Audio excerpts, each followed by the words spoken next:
I'm here to see if we can't buy Elvis's private jet that was abandoned over 35 years ago and is sitting in a desert rotting away, and it's been kind of sort of already taken apart and parts snagged off of it. It's a 1962 Lockheed Jetstar, and the king of rock and roll, Elvis Presley himself, bought it in December of 1976, only 7 months before he passed away.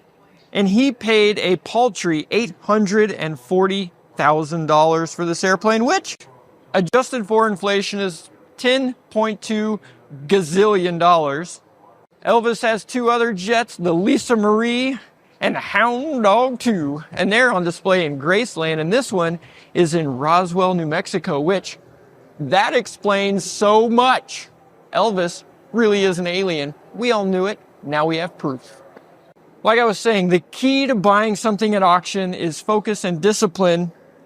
That's an extremely big struggle for me because, let's face it, I've got neither one of those, which I guess I'm at the right spot. I'm hoping that I can be able to pick this jet up for, cheap money, considering it's an abandoned jet and it's going to cost $1 bazillion to get it ever flying again, and it's not even ever going to be worth that. But it's Elvis, right? How do you put a price on that? We're about to find out. Here are your computer badge and your guest badge. Is there anything else I can get you today? That's it. Now we got to go see if we can make a very well thought out financial decision. Okay, well, congratulations. Thank you for coming. Have a good time. Let's go. Thank you. Special bedtime.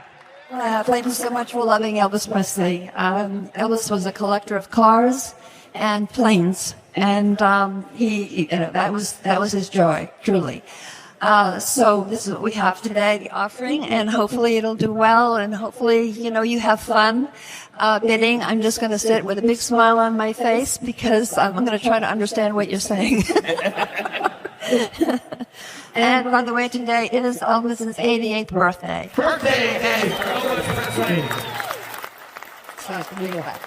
It's much fun as I'm having right now watching all of you. This has just been amazing. So good luck to the one who gets the bid, and enjoy, because like I said, he loved planes, and this was one of them. Thank you. Thank you. Let me tell you about the jet, ladies and gentlemen. It's Lot L104, a 1962 Lockheed 1329 Jetstar, purchased by Elvis Presley on December 22nd, 1976. It was one of several jets that Elvis owned, with 2 currently on display at Graceland. This is one of 202 production Jetstar airplanes produced by Lockheed. It's got a red exterior with red interior with silver accents, custom interior upholstery, featuring red velvet and gold finish hardware, 6 passenger chairs with swivel and recline. This aircraft will require disassembly to be shipped. Coordinating assistance is available there at the site. An incredible restoration opportunity to create an Elvis exhibit for the world to enjoy. Now offering Lot L104 from the Jimmy Land.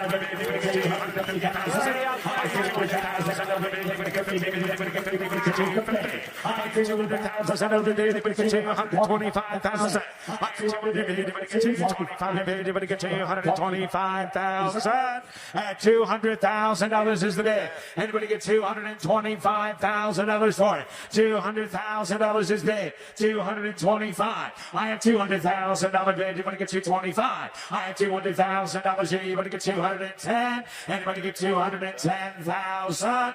$200,000 is the bid. Cargo 210. $210,000. 210. 220. 210, baby, you want to get 220. 220, baby, you want to get 20, 30. 230, baby, you want to get 30, you want to get 30, you want to get 30, you want to get 30, 30. I see 30, baby, you want to get 30, 40. 240, baby, you want to get 40. We're going.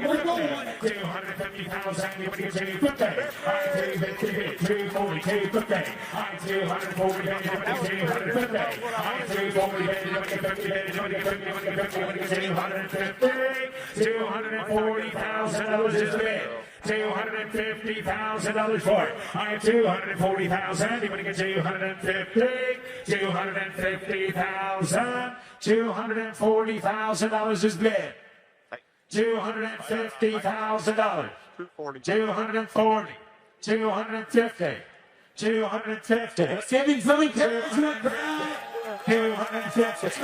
250,000. 240 is the bid. 250. 250. 250,000. 250. 250,000. You want to get 250. 250,000. You get $250,000 for it. 250. 250. 250. Sweating like a vicar in church. 270,000 into the somewhere to his thing. 260. 270.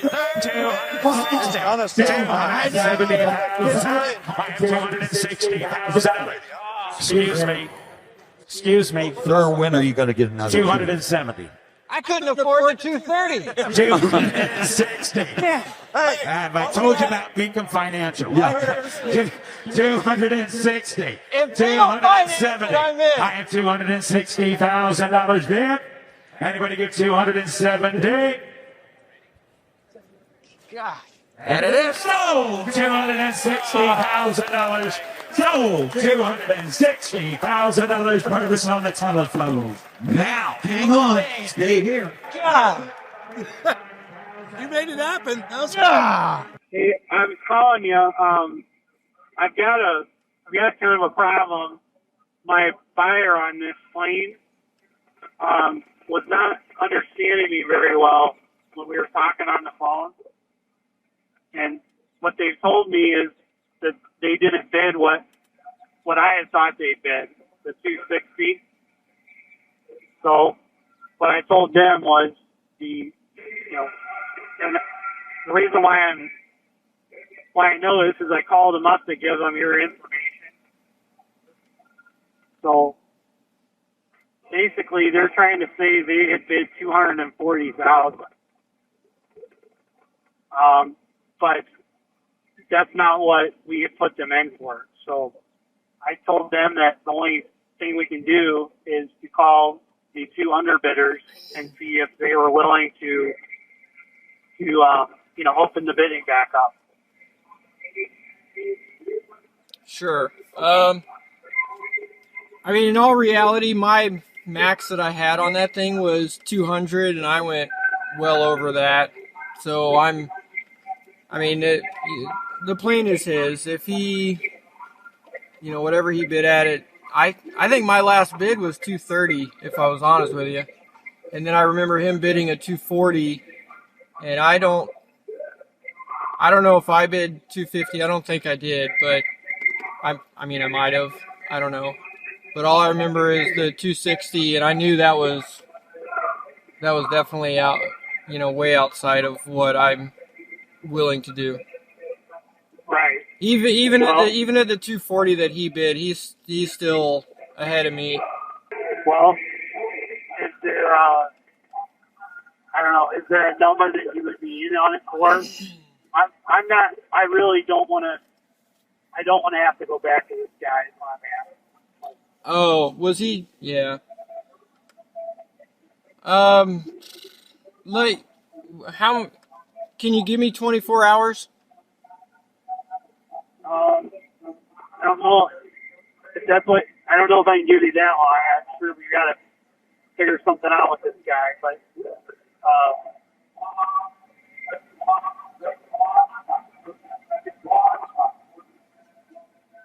want to think about it for a little bit and call me back? Yeah, let me do that. I've got a 2-hour drive home anyway, so let me think about it on the drive, and then I'll give you a call back. Okay. All right. All right, man. All right, man. Sorry. It's kind of a weird deal, but we're in a little tough situation with them. So Sure. Now, if I can you have Lee, or who is the CEO guy? Dave Major. Is that the guy with the white shirt and the black vest thing? Yeah, he's usually wearing that. Yeah. Okay. If you could have, let me think about it for a couple of hours, and then have Lee at the head of the financing side of things give me a call. Okay, I can do that. All right. Okay. All right. All right. Thanks, David. All right. Thanks, Jimmy. All right. Bye. Bye. So now the tables have turned. Interesting. I'm an emotional roller coaster wreck right now. I was all set and happy that I got to keep all my money and go buy all these other airplanes. And this guy, oh my gosh, none of that went as expected at all. My opening bid was 50 grand. I'm like, yeah, okay, 50 grand. I've got some ideas. We can make some money with it. The freaking opening bid was 150 grand. I honestly I thought it would not hit the reserve because they had like a $300,000 reserve on it. I think that's kind of my spidey sense telling me, reading between the lines. And I thought the bidding would really only go up to 100. I thought it would be me and some other nutcase, and apparently it was. And now here we are. So my situation right now is I've got a seller that, the airplane hammered at 260. I've got to pay the seller out for 260. So I've got to pay out 234. And I really don't want to lose any money on the airplane in the process, but I'm willing to put together a deal with you if you're interested where I don't make any money either. No, so I have a possibly a win-win solution for everyone. They had a reserve on the airplane of 300. Yeah, that's what my assumption was. Yeah, and they lifted the reserve. So their expectation of me is they're going to walk out of here with a check for 234. Sure. Okay. Which, and in their defense, they're correct, and I am going to have to give them a check for 234. So for all practical purposes, I own the airplane right now. Right. Okay. And I've got 234 in it. Okay. Well, so Lee, because here's where I'm stuck, right? And I think we can find a way to make it work for everybody. That'll work? All right. Yeah, I keep it All simple, right. make it easy, and make it a win for everybody. You bet, James. Have a safe trip home. All right, thanks, sir. Yeah, Bye. Holy crap! I just bought the Elvis Jet! Holy crap! And I got it financed! Holy mother of pearl! What is that? I got totally gypped by the dude who was on the phone bidding. He was a complete flake, and I'm not sure how that all went, but yeah, whatever. Wow. So there you go. I just bought the Elvis Jet for $234,000. What an idiot. And how awesome is that? I am here in Roswell, New Mexico to see if I got scammed out of $234,000 buying the Elvis Jet. This is the FAA official document. So this one is what they stand by. I've tabbed a few areas. The first time when it was bought new was by the Morgan Salt Company. You know, like the French fries that's salt in here. And then they sold it to one Elvis Presley. 3764 Elvis Presley Boulevard, Memphis, Tennessee 38116. And it's dated December 22nd, 1976. Right there it is. And I even have his signature. On the very next page is a loan document that he signed when he bought it. Right there. Elvis A. Presley. Elvis Aaron Presley. That proves that Elvis owned this jet. Let's just go on with the history, because even after he owned it, he sold it. It got even more interesting from there. So then he sold it to the Sheikh in Saudi Arabia. How crazy is that? And their lawyer was the same dude that got disappeared and had some hostage negotiation stuff done about him. Insanity. Then after the Saudis owned it, they brought it back to the US, and then it went to some real estate developer, and he ended up not working out so well. And then it ended up at McKay Oil Services here in Roswell, New Mexico. That explains how it ended up here 35 years ago.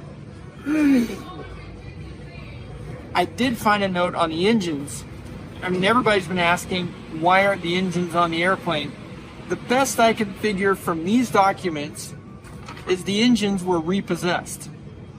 I know, sounds kind of bizarro, but there was loans for the engines, and then there was a separate loan for the fuselage of the airplane. Okay.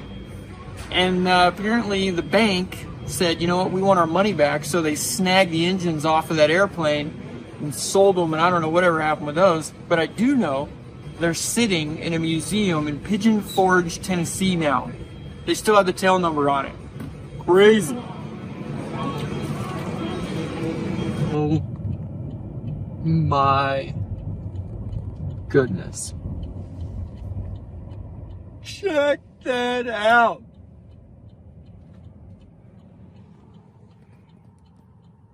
Oh, that's so crazy. It's like crazy, crazy. Cray cray. Cray cray, that's what it is. Let's go check it out.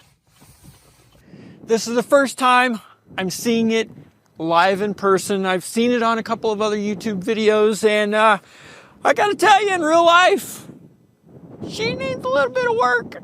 Not gonna lie.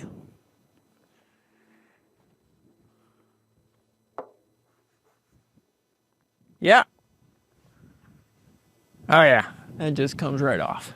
That is fine, just fine. Holy cow, it exists in real life. Here it is. That's the airplane. Wow, let's take a look around the old girl, huh? 1962 Lockheed Jetstar. Wow. Massive fuel tanks. That is much bigger than the tuna tank on the 310. Way bigger.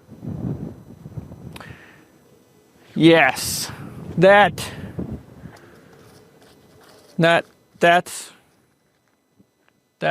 fine. Yep. That makes it go fast. No deal. Glass is broken. That's a deal breaker right there. Controls? Little stiff. I think they're gonna be fine. Yeah, that's fine. Whatever that and antenna, I guess, whatever that used to be. I think those were the flaps, I'm assuming. Oh, it's so cold. This right here is where the money to noise converters would have went, and these converted a lot of money to a lot of noise. There was 2 on each side, here and over there, and they got repossessed. Like, not that kind of possessed, but you know, that kind. Wow. Hey, you can see the brakes down there. That's kind of neat. Makes it easy to change the brakes. Tire delete kit. Holy crap, that's huge. That's what she said.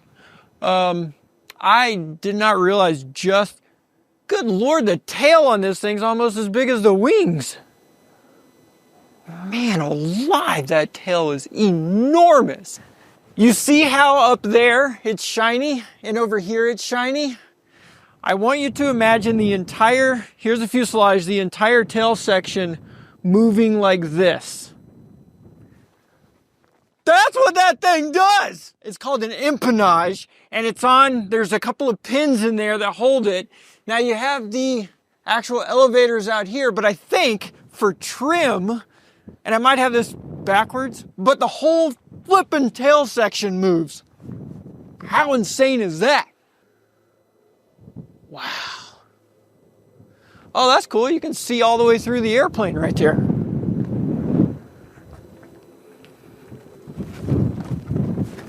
I wonder how many critters are in there. You know what? Just throw in the comments, what sort of critters other than the birds do you think are living in this thing?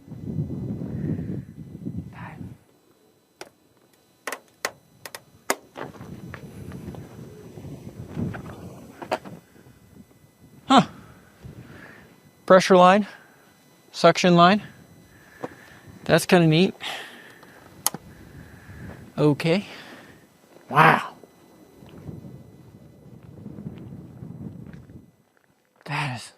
That's exactly eye level. That's what that is. That's not safe. There's been some debate in my mind about how this door opens. If it swings down like that, or if it like moves in or something. I don't know. Oh!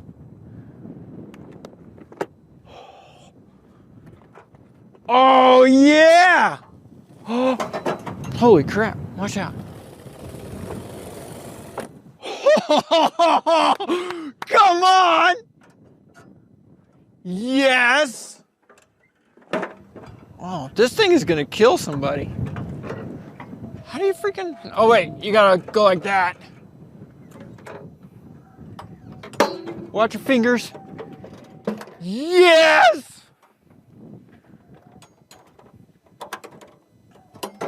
That's fine. Oh, come on! Oh, it has a certain odor in here. Oh, it's so much warmer in here. Dude, this is crazy. Oh, this is awesome. I finally own a private jet. This one was just as expensive as an actual flying private jet, almost. Kind of, you can buy some for that amount. But yeah, this one needs a little bit of work. But the interior is magnificent. Dude. What? I don't know how any of this works. Okay, just stop, Jimmy. Oh, it has a certain must. Oh, wow. Ow. Ow. Okay. Oh, yeah. Oh, it's like being in an old church with a bunch of old sinners still sinning. That's what that smells like. Oh, that is fantastic. Here's check out the wiring. It's all the old wiring. Look at that. Huh. Skylight. Oh, yes. Immediately. Yes. Fire one! I don't even know what any of this does. But just look at the number of switches on this thing.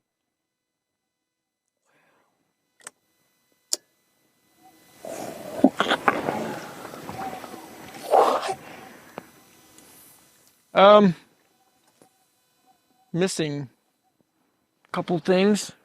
Gear down. Will it collapse? No. We're safe. There should be a flap thing somewhere. Here we go. Flaps right here. Gotta put your flaps up. Wow. 4 engines. It's just insane. Oh. I don't know what that does either. But we're... Nothing. It's not. We should hook a pair... The hook... Go get a... We should hook one of those mobile power units and see if any of this will turn on. Dude, they're cup holders. Shut the front door. That's for coffee. Boom. Check that noise out. Come on. The oxygen mask? Silas, I dare you to put this on. No. Do it. $100. Do it. $100? Yeah. I'm not paying for your tuberculosis or your typhoid or anything else you're going to get from this. You have your red velvet. Wow. Oh, the smell becomes more pungent the further you get back here. Oh yeah, okay. So there is I did look at the records. This VHS cassette audio thing and TV over here. Come over here and check out the TV. Right there. This was all put in during the time that Elvis owned the airplane. So I did find that record where the TV and this entertainment stuff was put in during his ownership. Hey! Somebody stole my cup holders! Yes! Come on! Those won't turn on. Oxygen mask in there. Can I stand up in here? I can actually stand up in this thing. Wow. Storage underneath? Oh, I'm afraid of what I might find by lifting these cushions up. Gold-plated or brass, whatever, seatbelt.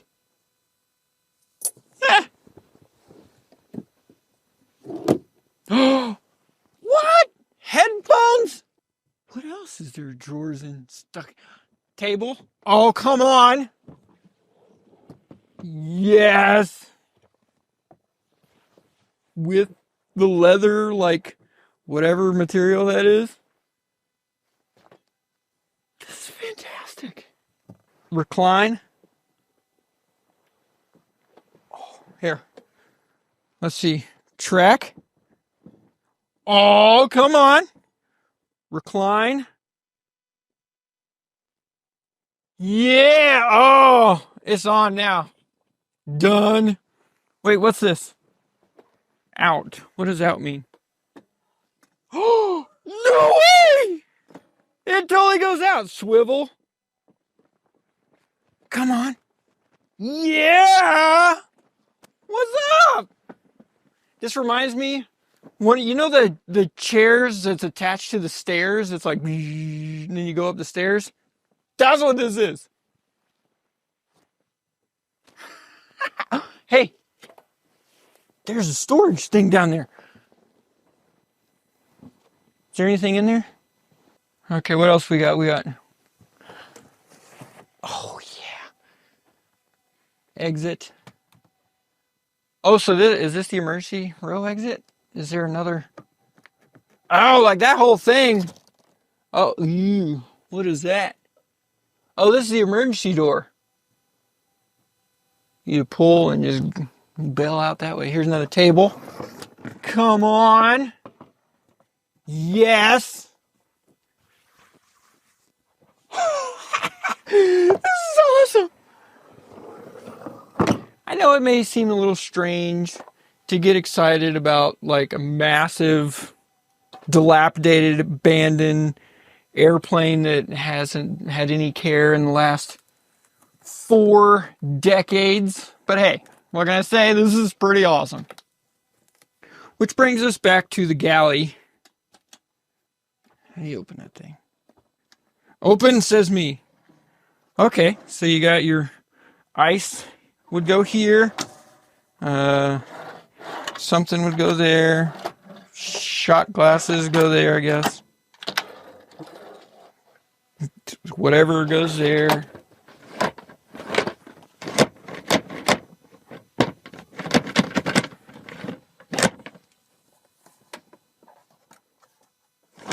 Stuff goes in there.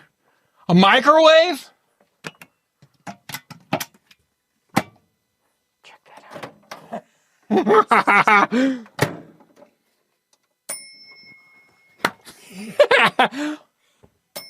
Your dinner's ready. Come on. Okay. All right, let's see anything.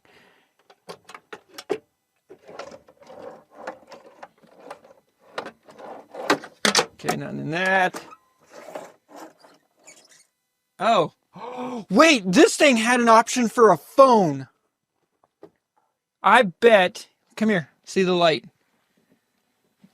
Is this the connection for the phone? I wonder if somebody stole phone out of this thing. Because that looks like someplace a phone could fit. Unless, because also in the paperwork, I saw it had something like a Sky phone, I think is what they called it, or Telesky, or something like that. I will cut you, man. I will cut you. A Perrier. Of course it is. You're in a private jet. What the? Trash can.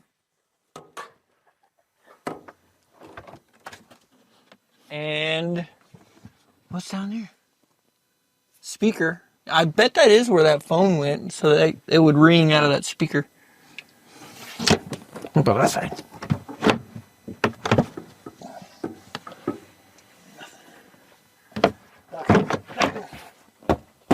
Nothing cool in there. Oh. There we go.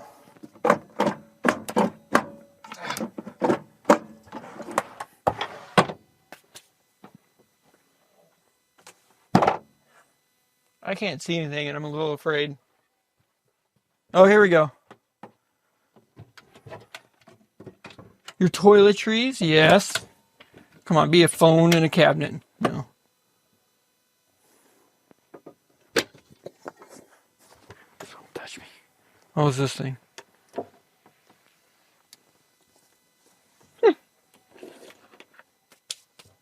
Ah.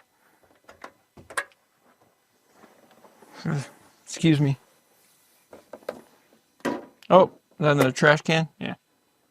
Crew call. Hey, guys! Hey! Hello? Hello? Oh, this is fantastic. Let's see, is there... Goes down into the thing. Does it work? No. Turned off. You gotta be kinda... And I'm pretty skinny. So... Oh, yes. Oop, oh, oh no. Oh, yeah. Drink carrier. Oh, that's fantastic. We're going to use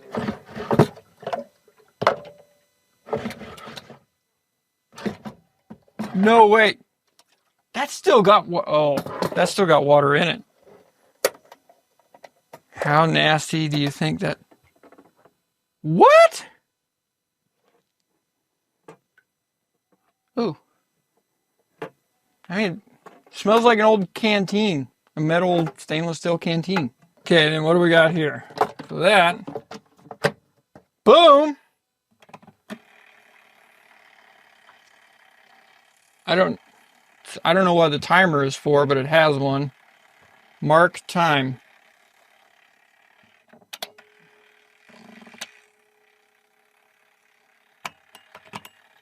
I wonder if it was just for like how long the coffee lasted. I don't have a clue what that's for.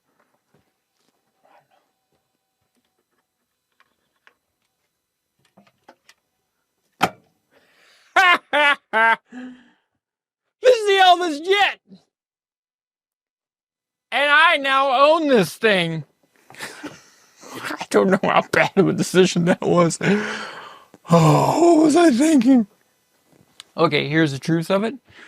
$234,000. That's more than my house cost. Just throwing that out there.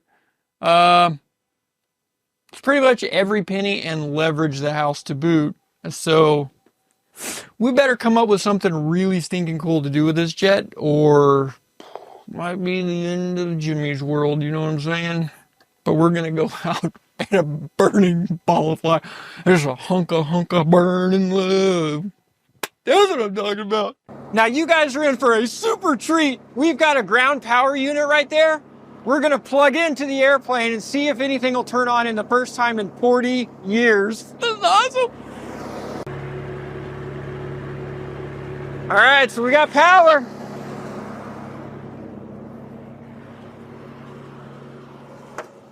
All right, watch out.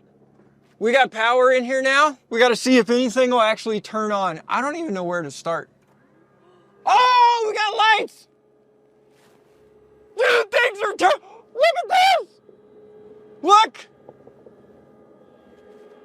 There's all kinds of stuff happening. I don't know how to turn any of it off.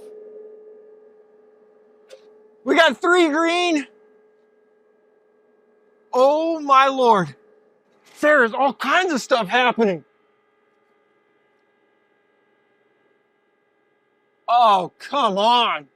Dude, there's all kinds of things turning on. Okay, we gotta see the TV.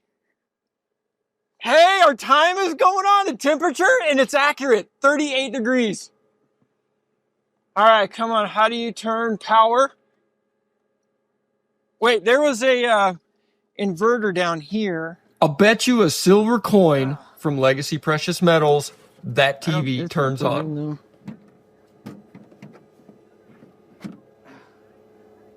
Wait, I hear something. We got lights happening?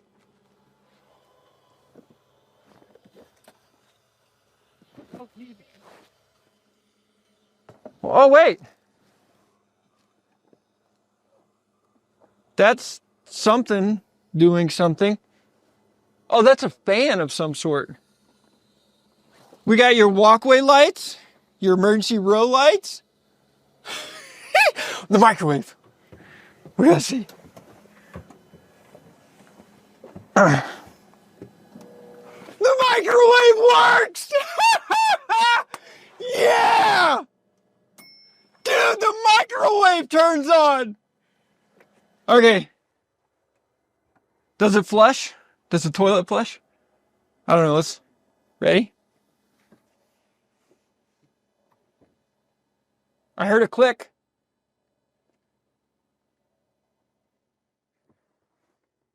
Hey, you guys.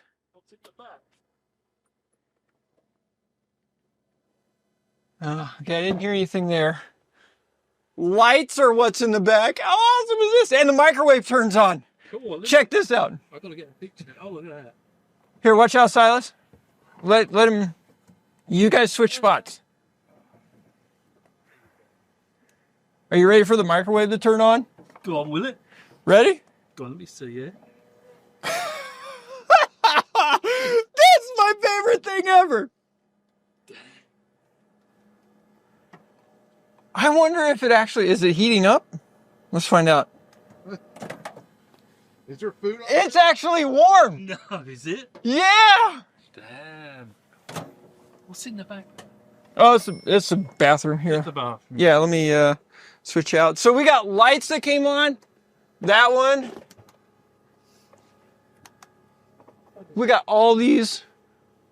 Oh my goodness. All of these lights actually work. That is the nuttiest thing ever. What about the radio? Wait, the radio works. Let's see, AM, FM. I can't. I'm not hearing speakers. Oh, power. Okay. The VCR turns on. Come on.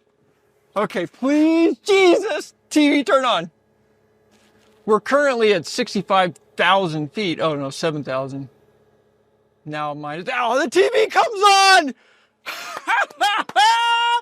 This is awesome.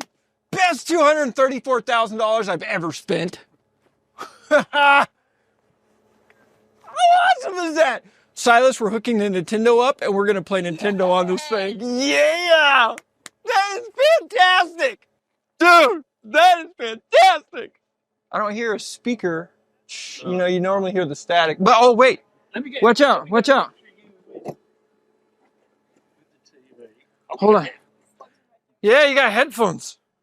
Did those come with the jet? Yeah, everything was in here. What about the survival guide over there? Oh, that was me. That was us doing a video thing. Oh. All right, here. Let's see. Does this work?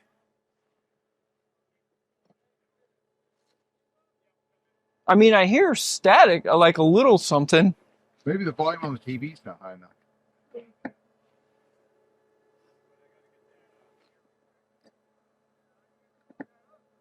No, I'm not hearing anything in there. Just put the headphones on. We'll have to figure that out. Look at me. This is one of the best moments of my life. I'm not gonna lie. It's pretty epic. Come on. This is not The first time in 40 years power has been on this airplane. And for stuff to turn on, that is unreal. And for it to actually work. It's back when everything was American made. That's true. Yep. No China junk. I don't know where the headset thing even plugs in. Let's see if the landing lights turn on. All right, landing, auxiliary, landing light on. Speed brakes. I heard something. Yeah, they work. Do they really? Yeah. The landing lights are working. Check that out. That's awesome. Look, the landing lights. I'm gonna see if the beacons. I'm gonna see if the beacons and stuff will turn on.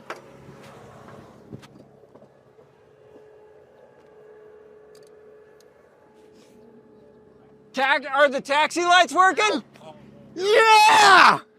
So this is our navigation. Where is our communication? Vortac, VHF. These are all navigation. I don't see our communication anywhere. Yeah, it's that thing that says VHF right there. What? Beacon. Oh yeah, here we go. Wait, exterior. Nav on, exterior. Check under and see if those are on. Beacon is on and turning. Is it really? Yep. Oh, look at that! Right here. That's a distance.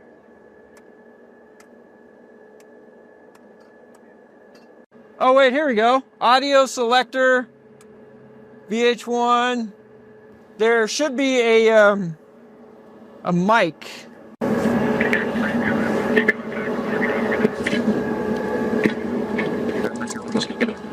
Dude! 120. Can't be ready. Well, that's fine. That's fine.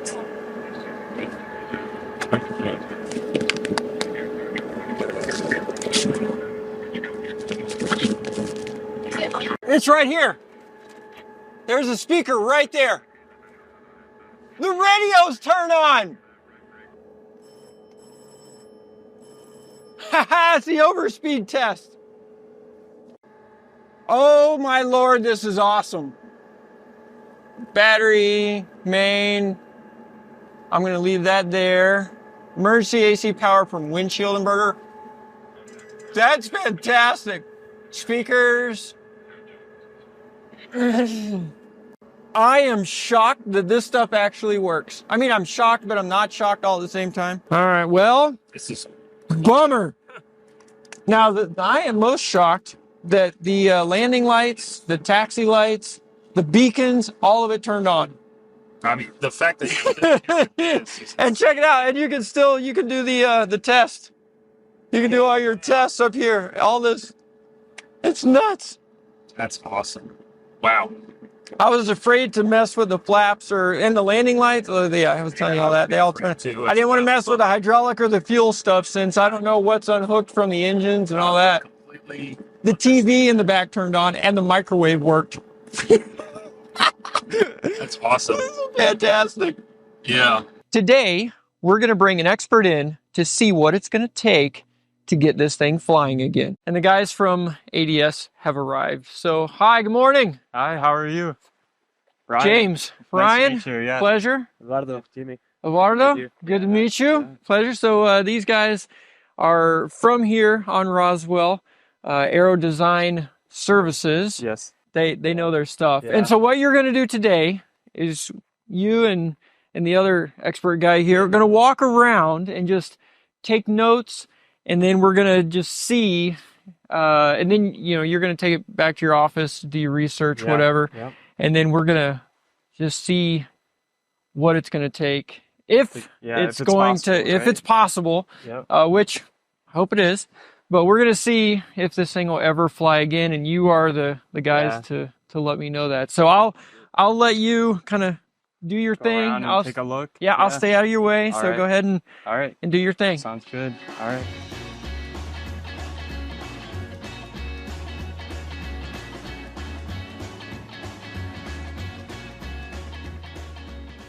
A few hours later, and they said to go ahead and come on in. They've got some information for us. Let's see how this goes. Hello, knock knock. Well, sir, he told me to come to the big whiteboard, so I'm a little afraid. All right, boss right, man, what'd you find? Let's get down to it. Okay, so for the inspections themselves, we're looking just for, And this is just the initial inspection. yeah, Okay, and they're gonna just inspect records and all that kind of stuff to see what it's actually going to need. you're looking Okay. at 80,000 just for the inspection. Now, on top of that, to NDT, just checking for corrosion and other things like that, you're looking at another 20,000. So it's $100 grand Right. out at the gate just to see what this is. And NDT is non-destruction test, and that is to go in and check for corrosion, do different tests to see what parts are actually good quality. Yeah, checking for Okay. cracks, things like that. Yes. So $100 grand just to tell me your airplane's broken. Perfect. Yeah. Okay. All right. Okay. We're just now Yeah. getting warmed up. Great. Oh, yes. Now we're getting into the airframe side of things. So for stripping the paint off, sealing, sanding, all that. If everything goes well, you're looking at 120,000. Do I get a discount since most of the paint's already off of it? I mean, maybe. There's a good chance. Yeah. So 120,000 for a paint job. Yeah. And that's assuming it doesn't need anything when you strip Extra. it down. Yes. Okay. Yeah. All right. Yes. All right. Good times. Now the fun item, corrosion of the aircraft. Ooh, So- and we did find quite a bit Yeah, on we that did. belly section. Yeah. And just on what we can see, an approximation is 75,000 just for that item. And that's if we don't find anything when, we're going deep inside. We're checking, maybe there's some items that are beyond repair.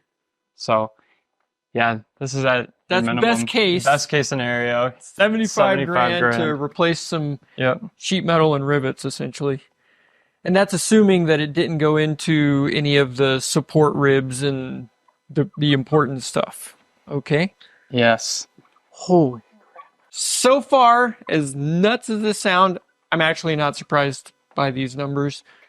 All right, boss, All right. hit me with the next one. The next item would be the flight controls. For the full thing, you're looking at $35K. But if you need to reskin any of them, you're looking at $50K each per flight control surface. Each? Yes, each. There's 9 flight control surfaces. Oh my lord! Yeah. Wait, so what's that math real quick? 450 grand. Yes, yeah.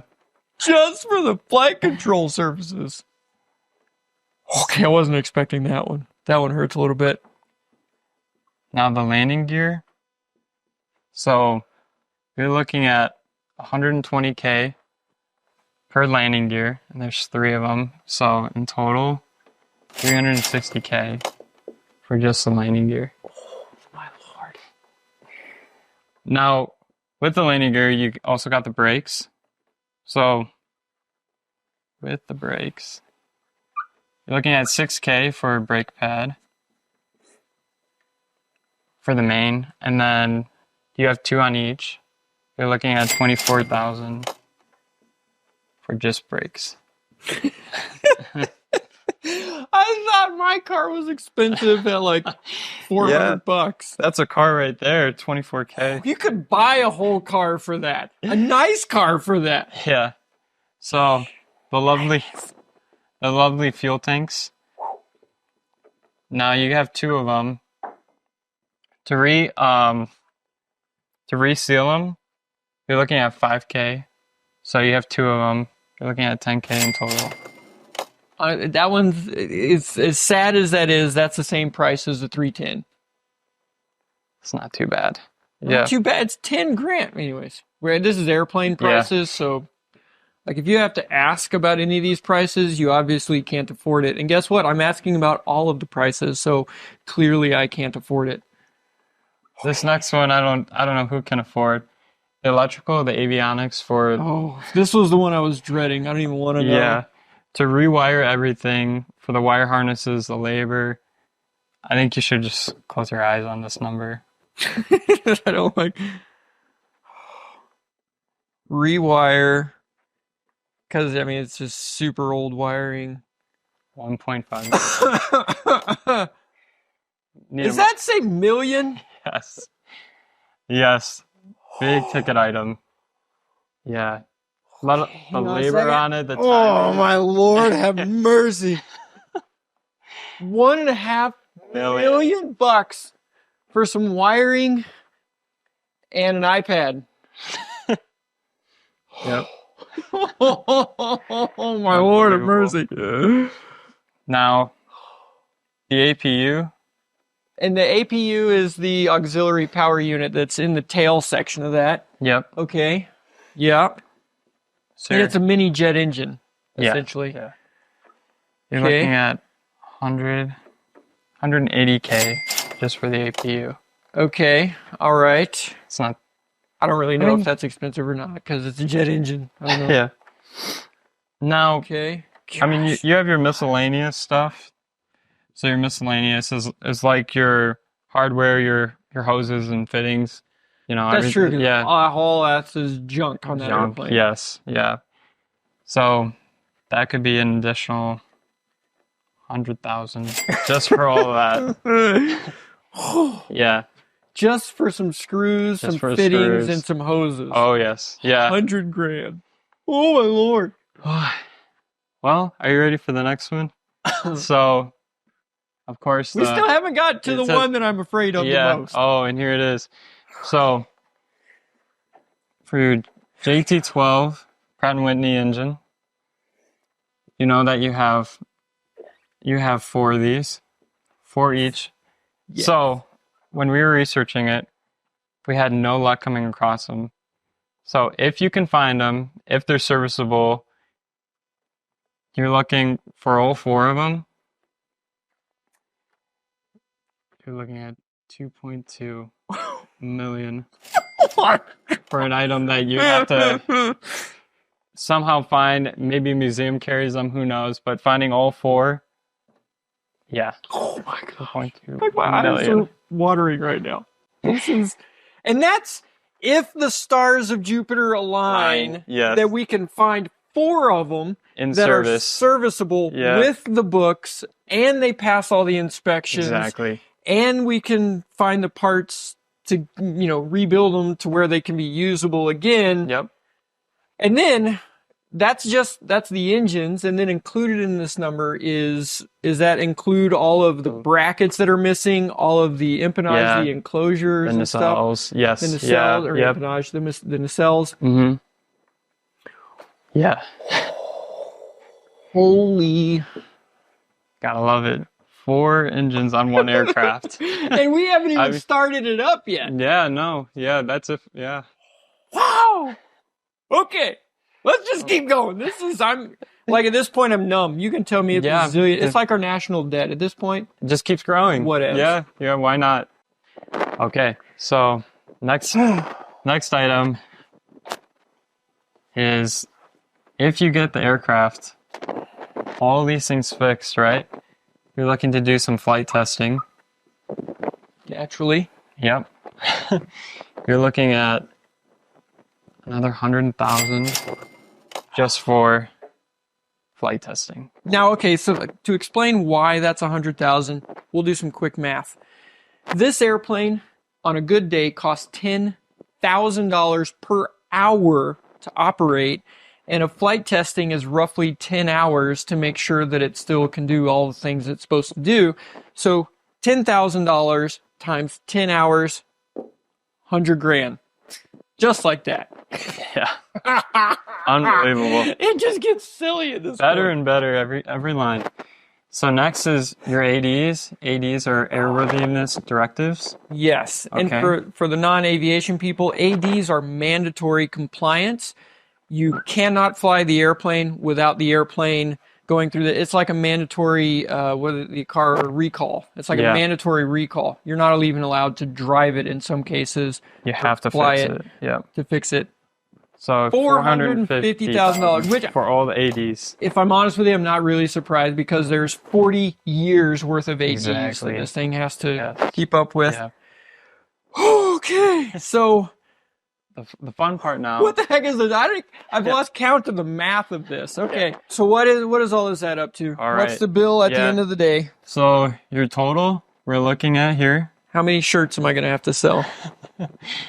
You're looking at 5.7 million. Oh my gosh. Approximately, yeah. Nope. Jimmy has left the building. Well, even if we were able to do all this too. It is really Cold, yeah. Oh my gosh. Okay. Feels good. Hang on Feels a good. minute. Yeah. Need a water? $5.7 million. Million. Oh my lord. And that is like, there has to be so many things align. Yeah. Just that, the second step on this could totally kill everything. If they find corrosion that's non-repairable, done. This is in a perfect world, you know? Not Jimmy's world. Yeah. Oh. Not Ryan's world either. My lord. Oh my gosh. Okay. Yeah. Is there... The big kicker about this is there is an AD listed about the noise of this aircraft. So there is, you have to comply with 91, 8001. So what does that mean? Why is that important? So you have to comply with this. It's about noise reduction. So right now, your aircraft, it's too loud to even start up, to run. You have to comply with this. And they do make these things called hush kits to reduce the noise. Now, the thing about it is, For your aircraft, to the best of my knowledge, is that they don't make them for your aircraft. So what you're saying is I've got too many BTUs on the Jetstar, yeah, and Uncle, government, Uncle Sam doesn't like the power. That's what you're saying. yeah, a little too powerful. Okay. So, okay, hang on. So because now, and you say to the best that we know, they've never made a muffler, a kit, Yes, yeah, to quiet this airplane down enough to meet this noise requirement. standard. Yeah, yeah. So all this doesn't matter if all the stars aligned and everything. Yeah, you have to. Because of the government noise requirement, we can't even start that airplane. Is Yeah. that what? That's true. Yeah. For real? So all this, it's just not feasible. There's no possible way that plane is flying. Saved me about $5.7 million. Oh. Guess it's a good day. Holy crap. Okay. Well, plan A was to get the airplane flying again, and we have a lot of miracles that would have to take place, and even if those miracles did take place, it doesn't matter because government. So, okay, well, if it's not going to fly again, plan B, what are we going to do with this thing? Let me know what you guys think. What would be the best plan B for this airplane, since we officially know from somebody who knows stuff, this airplane cannot fly. Not could it fly, it won't. Legally cannot fly ever again. My knowledge is that they don't make them for your aircraft. So what you're saying is I've got too many BTUs on the Jetstar, yeah, and Uncle, government, Uncle Sam doesn't like the power. That's what you're saying. yeah, a little too powerful. Okay. So, okay, hang on. So because now, and you say to the best that we know, they've never made a muffler, a kit, Yes, yeah, to quiet this airplane down enough to meet this noise requirement. standard. Yeah, yeah. So all this doesn't matter if all the stars aligned and everything. Yeah, you have to. Because of the government noise requirement, we can't even start that airplane. Is Yeah. that what? That's true. Yeah. For real? So all this, it's just not feasible. There's no possible way that plane is flying. Saved me about $5.7 million. Oh. Guess it's a good day. Holy crap. Okay. Well, plan A was to get the airplane flying again, and we have a lot of miracles that would have to take place, and even if those miracles did take place, it doesn't matter because government. So, okay, well, if it's not going to fly again, plan B, what are we going to do with this thing? Let me know what you guys think. What would be the best plan B for this airplane, since we officially know from somebody who knows stuff, this airplane cannot fly. Not could it fly, it won't. Legally cannot fly ever again. Today is the last day this airplane is going to have wings. So let's get this show rolling.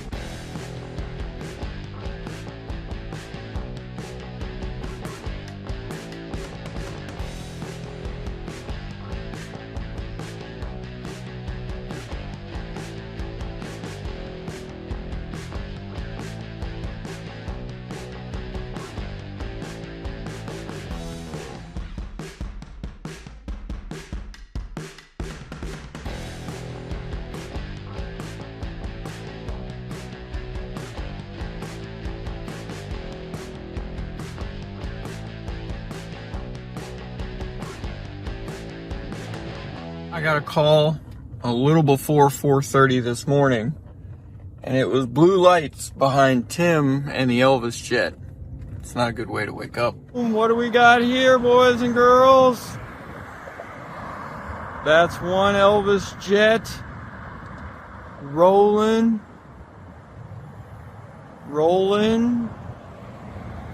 About to take out a couple of cars. Oh. Where is he going? Oh no. He's turning into the wrong turn that I told him not to turn into. Oh no. Bummer. Now we're going to have to turn around in the parking lot. Oh, that's too bad. So there's the other two Jets. And there's the third one. Now we're going to see if we can't see how good Tim's driving is, if he can make this corner.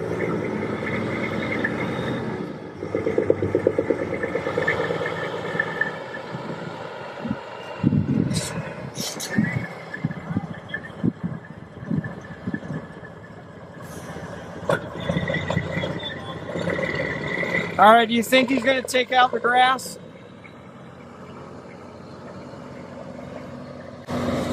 Oh, just barely.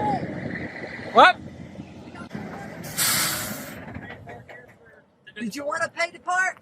Yeah, if we could pay to park. Yeah, sure. yeah. Okay, if you want to pay to park, this is fine. This is going to be fine right here. How much? It's going to be $15. My understanding, this is the first time ever that all three of these jets are in the same place at the same time. That's his other Jetstar. It's the same model as that one, in slightly better condition. But you guys know what we're going to be doing with it. So Elvis will be back on tour coming up soon. How cool is this? And that's when the party ended. What'd you say, Tim? Are we not allowed to be here? No, hold on, sir. Hold on, please. You're trying to work it out. Oh. Because if we need to... No, it does. Okay.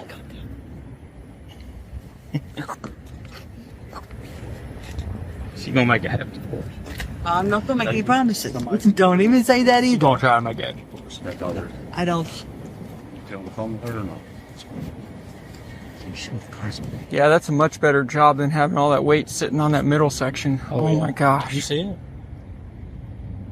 Well, I can see it from here. Yeah, that's pushed up. Yeah, when we pulled up, I'm like, Oh my how- gosh. Like, do they not understand structural? Like, that panel is not structural. Yeah. It looks like it's riding pretty good though. Oh, like a champ. Yeah. It's so aerodynamic. I bet You get better fuel mileage with it on there. I was gonna say, I bet you get pretty good fuel mileage with that. That one, obviously, ours, the one he named after his daughter, obviously he was on it. Yeah. He bought it in 75. Yeah. And I don't know if he ever even flew on the small one. He really bought that for Parker and... This was the last one he bought, right? Before he died? Yes, sir. Before he died? Mhm. Yeah. Yeah, it was 7 months before he died. It's definitely got an Elvis style interior. You got a chance to go in it? Yeah. Yeah, we checked it out. Yeah. We didn't know if there was something in there that was loose. Hey, good call. Anybody Good else call. with y'all that might be over to our office right now? Well, that was me. My band's over there. Who owns this? Owns the airplane? Well, None of y'all? a company owns it. Okay. They said something about the owner was over talking to his hired director and was unhappy about something. But anyway, no, the bottom line is we've got to move this off property. It just can't be here. Okay. All right. If you can find, I don't now where you're going to go, I don't know, but you're welcome to, once you get it off this property, which includes that lot, this lot, and all that over there. Sure. The campground, everything. You got to actually be north of that traffic light where you go into the driveway of the guest house, which is also. Oh, okay. You got to be north of that, and you have to be south of Craft to be off of our both sides of the street part. Oh, okay. Find some place to. So we can't even park on your property because we have Elvis's old jet on it. Something like that, yeah. There you go. That's a new one for you. That's better. It's some. There's more. Okay. There's more explanation that can come with that. I don't have all that information, but the first thing I just need you to do is just get it off the property. Once you do that, our corporate office is that brown 2-story building, the brick 2-story building with the brown roof. Yep. That's our office. And if you go in those front double doors and ask to speak to marketing, she's our director. Okay. She's aware of this, but they've been hollering at me to move. Okay. So, all right. Well, y'all can go, once you get it moved off our property, you're welcome to go talk to her to see what there may be something you can do with photo. I don't know. Well, can you ask them if we can sit here for a minute while we come over and talk to them? That's what the other call was about. It's got to. Because it's not easy to move around and park places. I mean, I understand. Especially. That's why I don't drive something like this. I do not want to drive anything near this big. all right. Well, You obviously got it in here. yeah. So I guess I'll see you in Florida. It was fun to. You check that out. There's our Elvis fans right there. Yeah. Those are Elvis fans. Hello. Probably why they're so upset. Yeah. Headed down to Florida. New Mexicans probably. Oh, dang. Came from Roswell, New Mexico. I guess y'all came off the interstate, came down. Yeah. From this. Don't go that way because it's. I saw construction over there. They're doing a bunch of underground stuff. The street is all torn up, and I don't even know if you can get that back through there. Are you able to? Because the interstate's there, right? Yeah. Is that how you get back on the Yeah, interstate? I'll just go back to the interstate. I mean, we tried. I thought this would be a good thing. So So did I. It might be if you're trying to do something. Just a little cautionary advice. Contact. I mean, we just wanted to do a tour. That's all we wanted to do. I mean, figured. And there's no problem with that at all. At all. You just can't. Just can't stay here. You just can't have Elvis's jet on Elvis's property. There's something not quite. Because iMark doesn't own the rights to the I don't thing. That's- I don't know. that's There's probably a bunch of legalese, lawyer, attorney stuff. Yeah. There's a whole bunch of legal stuff. Yeah.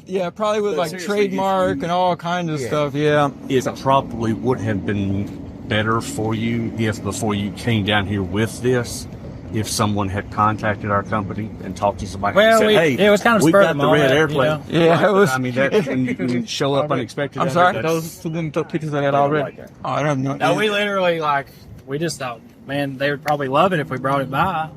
All the Elvis fans, yeah.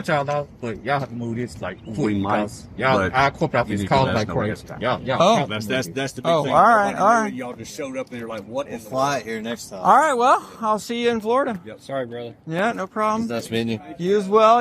All right. Well, we'll next stop is Tampa. Yep. And this morning I was able to finally secure the warehouse thing for it. Okay, so we could just unload it. Yeah, I'll have to get a telehandler, and we'll have to figure out how to get it in a 12 by 14 door. So it's 50 feet, 12 by 14 is the storage kind of thing. There's two of them next to each other, and I got both of them. Sure, we figured it out. All right. All right. Well, It's better talking anyway. Right? safe travels. I just realized I flew for 7.5 hours for 12 minutes of footage. But, I did get fly Cameron, so that was pretty cool. I'd do it again. If I'm honest, there's a lot of low trees on this road that we got to bring the Elvis Jet down, and the lowest trees are right up there. Welcome to the new home of the Elvis Jet, temporarily until we get the full build done. This is where all the action is going to happen. It's going to be pretty fantastic. Now we're just waiting on the boys to get here with the Elvis Jet, and we're going to see just how we're going to get this thing in and out of here. That's going to be interesting for sure. Wow. What we got here? Nice to meet you. Yeah, you as well, man. So I'm thinking, it's that red building behind this house. Okay. And honestly, there's probably only going to be enough room to get his truck in. Yeah. And then there is room. Is that field pretty smooth?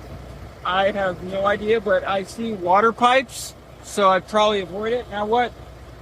Because this is going to drive off the back of it, right? Yeah. So what I'm thinking is you can pull on this road and then just back them off and drive them over. Yeah. And then I can bring him in, because There's only going to be the room for the one truck. Yeah, that's fine. Get in there. Awesome. Yeah. All right. So he did that on his first shot. All right, Tim, you got my respects. That was pretty good. Don't you tell him I told him that, but that was not easy. What he just made look really easy. Yeah, that is definitely not a 12-foot wide door.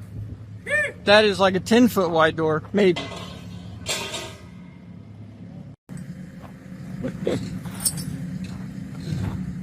All right, this is scary. I didn't see him. So. Oh, whoa, back! No, you can't go back. The straps are caught under the front wheels.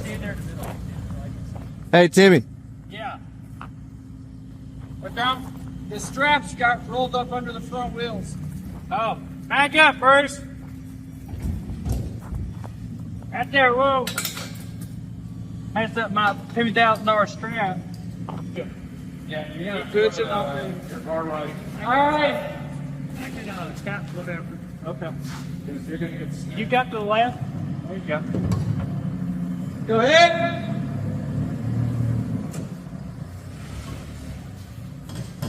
All right, Jimmy, now straight.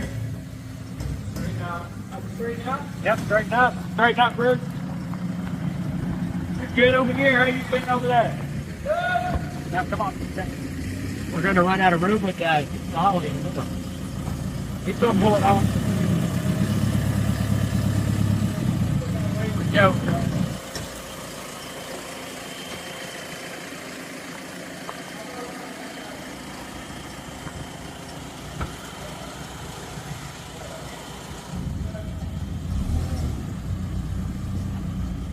Oh, you can leave the dolly on it.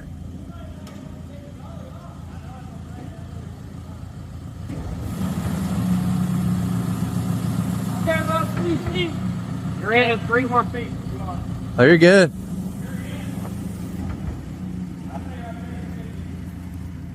I'd bring it up, put the jacks on it.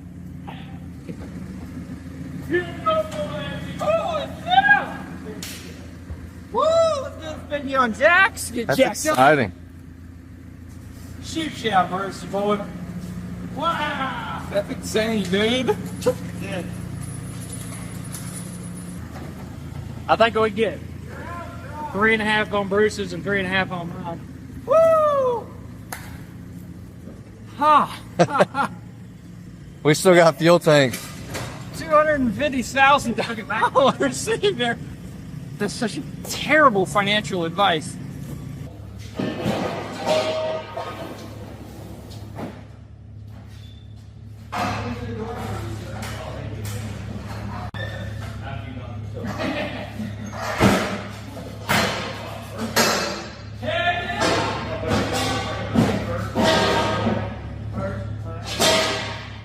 Here, we're gonna see just how stable it is.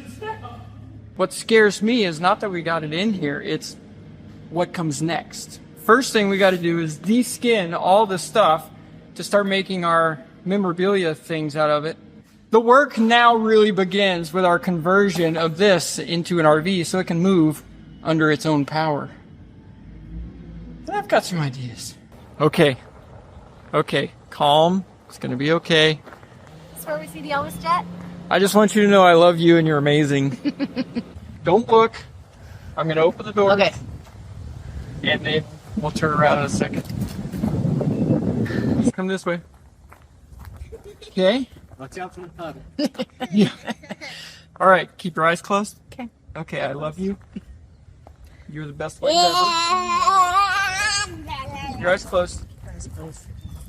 Okay, now our life savings. What do you think? That's it? What? I expected it to be bigger. Caption. That's funny. Oh no. It's not the first time I've heard that. It looks bigger on camera. This is small. At least all chopped up it is. It looks bigger right here. Wow. The inside looks really cool. It looks like a space shuttle. Yeah, come on in. It's Check it out. It'd be so pretty, all shined up. Here it is, though, like in real life. That's so cool. Yeah, there's these things broken. Yeah, this is what we call the bird's nest. It was filled. Yeah. It was filled up to this high, solid all the way of just bird nests. Well, that's just what flew out on the way here. I was gonna say, was this exposed on the trip? Yes. Wow. So we wanted it to be to get something out of there. Natural. Yeah, fertilizer. Exactly. And these are the gas tanks. Gas tanks. Yep. So this is the gas tanks. Still don't know what we're gonna do with these things. Okay, I want to go inside. So Hold on. Stay here. What do you think, Dad? That's fine.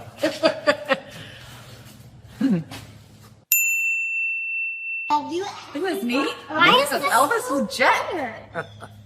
Yeah, he actually back there. Hashtag Elvis Jet.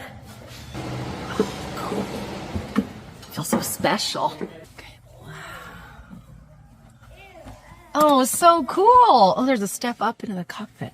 Oh, neat. That's awesome. Oh, I didn't know this was here.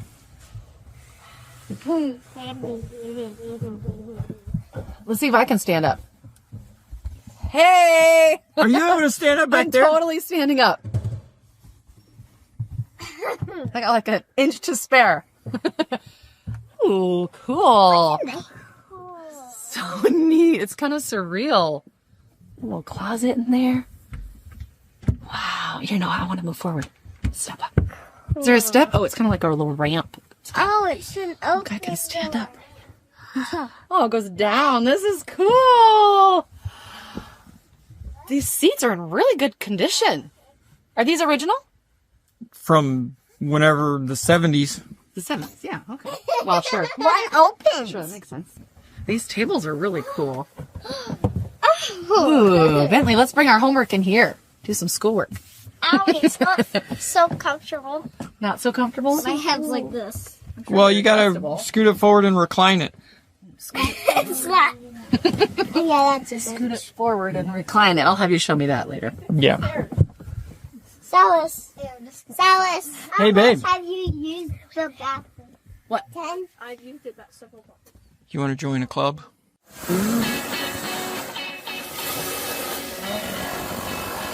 Now, before you send me all the hate comments and everything like that for destroying Elvis Presley, the king of rock and roll's national treasure, the only privately owned private jet that he ever owned, we're going to be doing something very, very special and something that you get to be a part of. But more about that a little bit later because we've got a lot more cutting up to do. We're not cutting the entire jet up. Only the wings and the tail section and the parts that we're not going to need for the conversion. So let's go over to the fuselage. Let me show you what we're going to be keeping from the Elvis private jet. These are the flaps. They're going to get cut up. These are the fuel tanks. I have no earthly idea what to do with these. I've heard you guys say like we should make Bonneville land speed racers or something like that out of it. It would be pretty cool looking. I don't know the first thing about how to do that. Okay? The tail section back here, all that is going to get chopped up. This fuselage, the outside, we're not touching any of it. It's going to look just like this as an RV.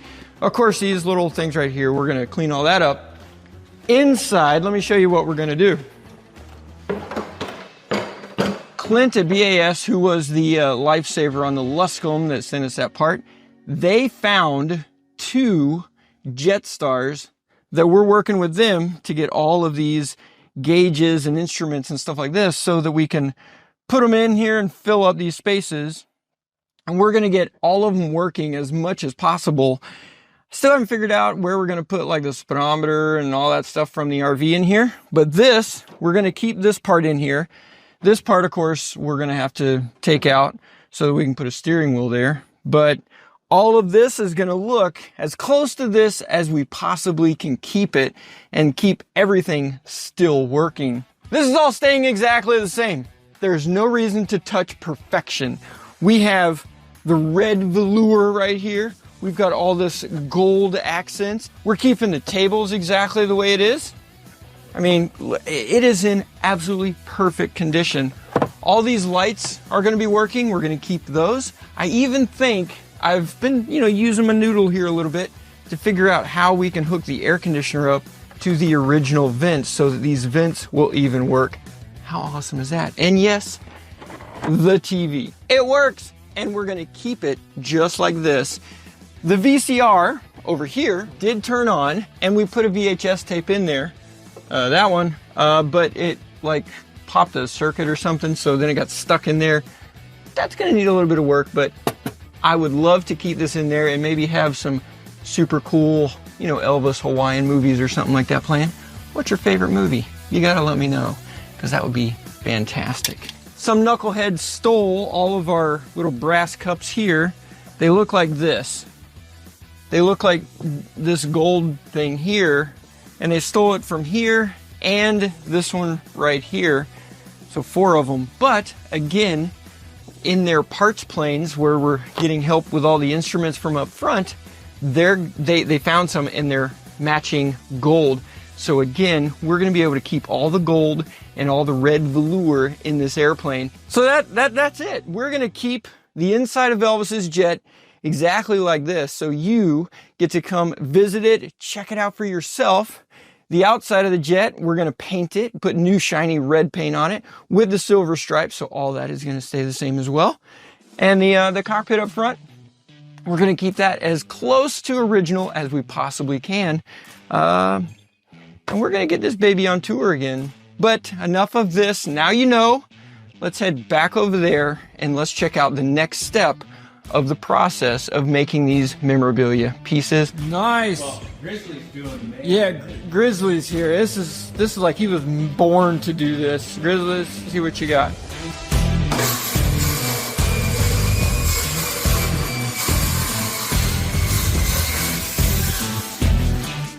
Wow. Amazing and really loud. And painful. And painful. Not like getting hit in the face, pelted in the face with chunks of metal. Well, Sacrifices we make for Jimmy's World. Normal day in Jimmy's World, that's right. All of this we are going to turn into the memorabilia artwork. So that's how we're going to raise money to do the conversion on this airplane. Now I was thinking with some of these pieces right here, this is a little bit thinner stuff here, that we might be able to turn into guitar picks. What do you guys think about that? That would be pretty neat, huh? I still don't know what the heck we're gonna do with those things right there. We got a bunch of them. I don't know, if you guys come up with any ideas, what the heck can we do with these? And the pipes. That's something that I have not considered at all. What do we do with all these pipes? How can we turn those into some sort of cool Elvis memorabilia, something or another's? If there was ever a human being that was born to do this job.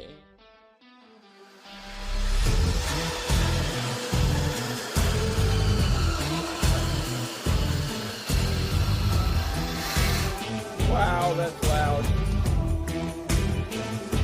Woo.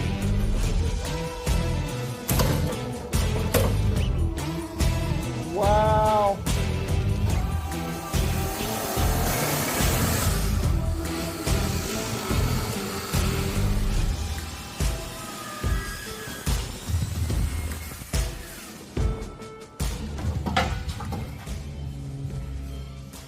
Well, here's something super duper random that I never thought I'd find on an airplane like this. You've got little joints like IKEA joints right there when you put furniture together. That's kind of crazy, huh?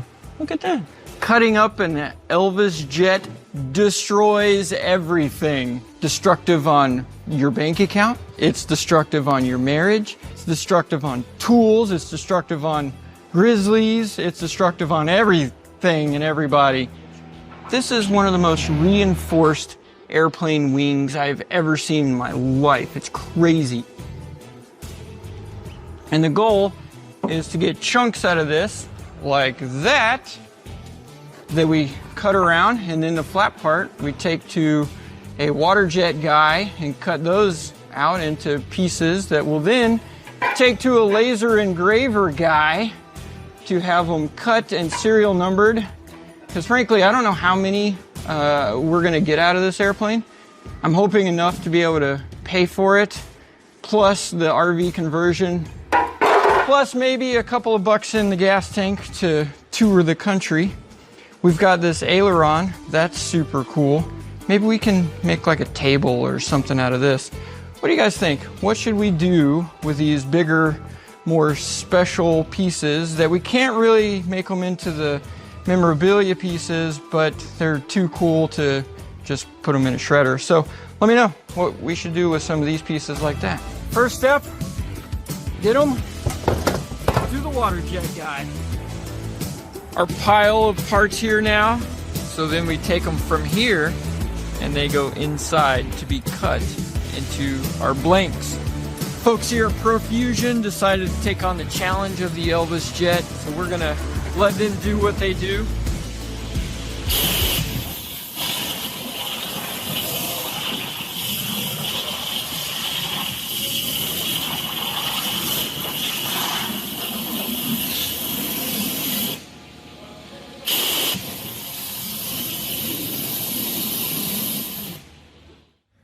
Now that we've got our blank, let's go get it engraved. Now that we've got the little plugs cut, time to head over to EMW Laser for our custom engraving on these things. Let's go check out the process. Hey, Adam? Hey, how are we? Jimmy, good to meet you, man. Good to see you, Jimmy. All right, so that right there is what we're after. And this is Adam, EMW Laser. EMWlaser.com. He's the main guy helping us. So we, as you guys saw, we got these plugs now, and now we get to go see some magic happen. That's right. Yeah, so I've got over $250,000 wrapped up in this thing, so I really hope this works out well. We do too. All right, awesome. All right, well, I'll camera off and then back on. So this is our plug here, green on the back, and we're gonna put it in here.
Just like that. Serial number 0001. We have to engrave the back with something very special, and that goes over there.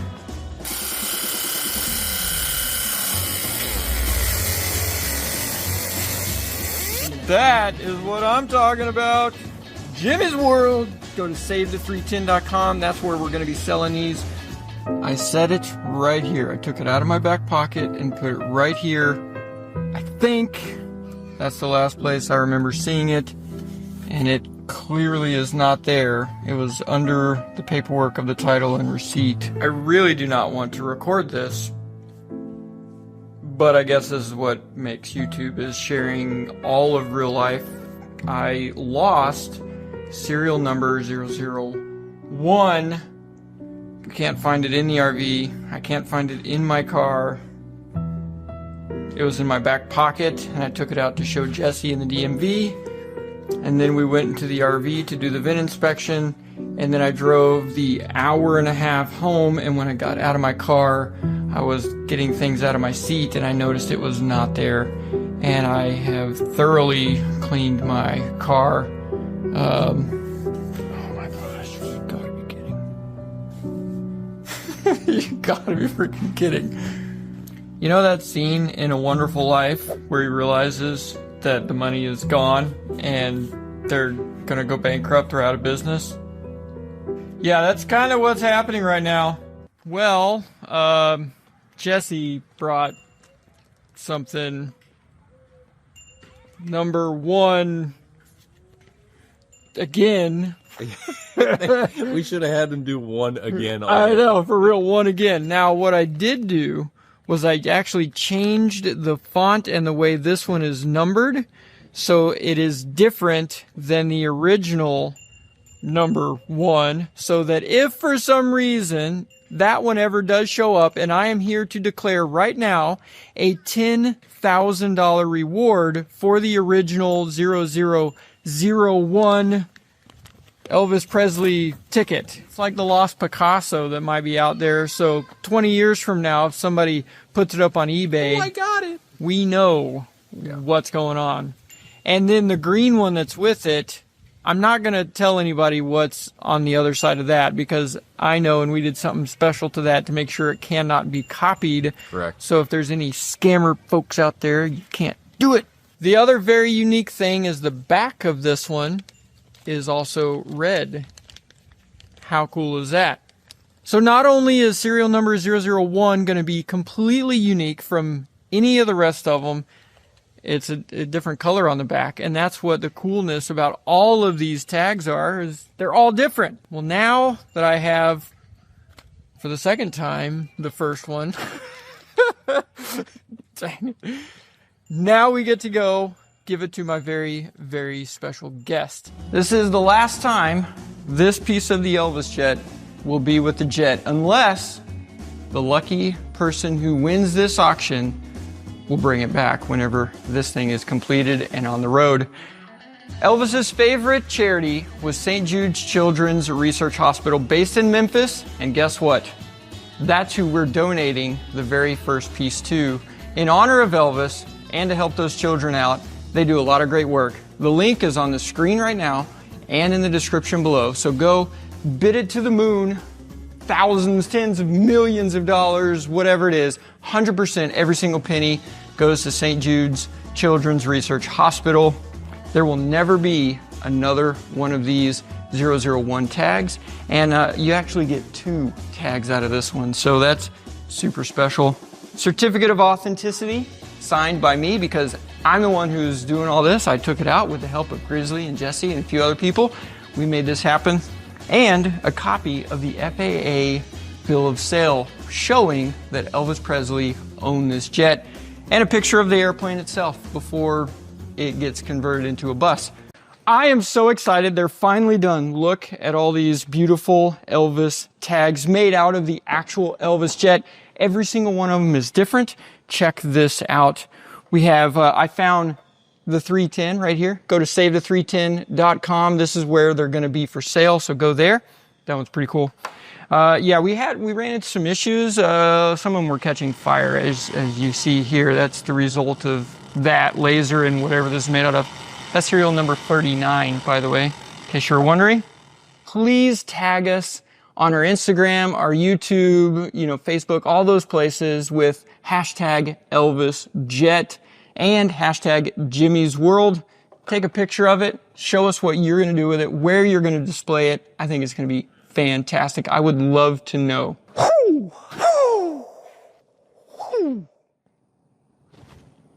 SaveThe310.com, baby.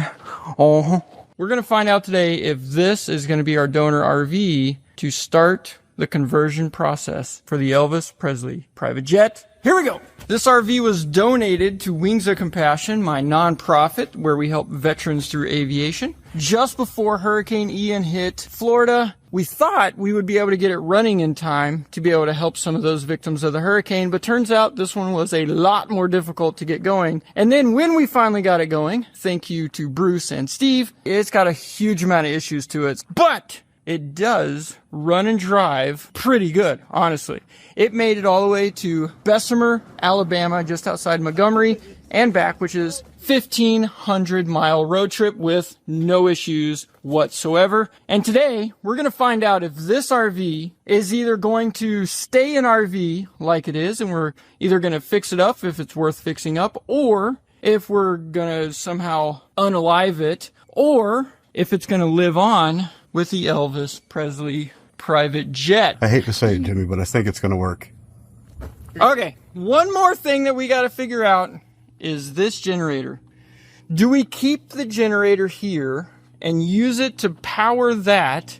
Because that's going to need air conditioners because this gets really toasty hot in there. And we're going to be driving it all over the country, especially like through, you know, maybe Las Vegas and down in the hot part of the country, Florida. So it's going to need to power a couple of ACs, and this is the perfect size generator. All right, let's measure. We'll call it, what, 18 inches? 18 looks good. All right, what about the heights right here? Okay, so 18, and we'll just 9, round it up. Check this out. The generator will fit in the battery box. Come on. Come on. What? So here's the next thing we got to figure out is how high that frame is, so we know how high it's going to sit, and then how much of it's going to be showing underneath of the airplane. All right, where you got? Yeah, we'll call it 36 to the lowest part. Okay, now let's see on the RV where 36 inches goes. So 36 inches would come up, so that would sit down lower than what it is right now. Yes. By 6 inches roughly. I mean, I think that's acceptable. Well, I think we might have found our donor. I think you're right. We still got to break it, though. This thing measured out exactly right for the Elvis Jet. The only thing left to do is carefully disassemble it. This is why we can't save this RV. All of this is rotten wood.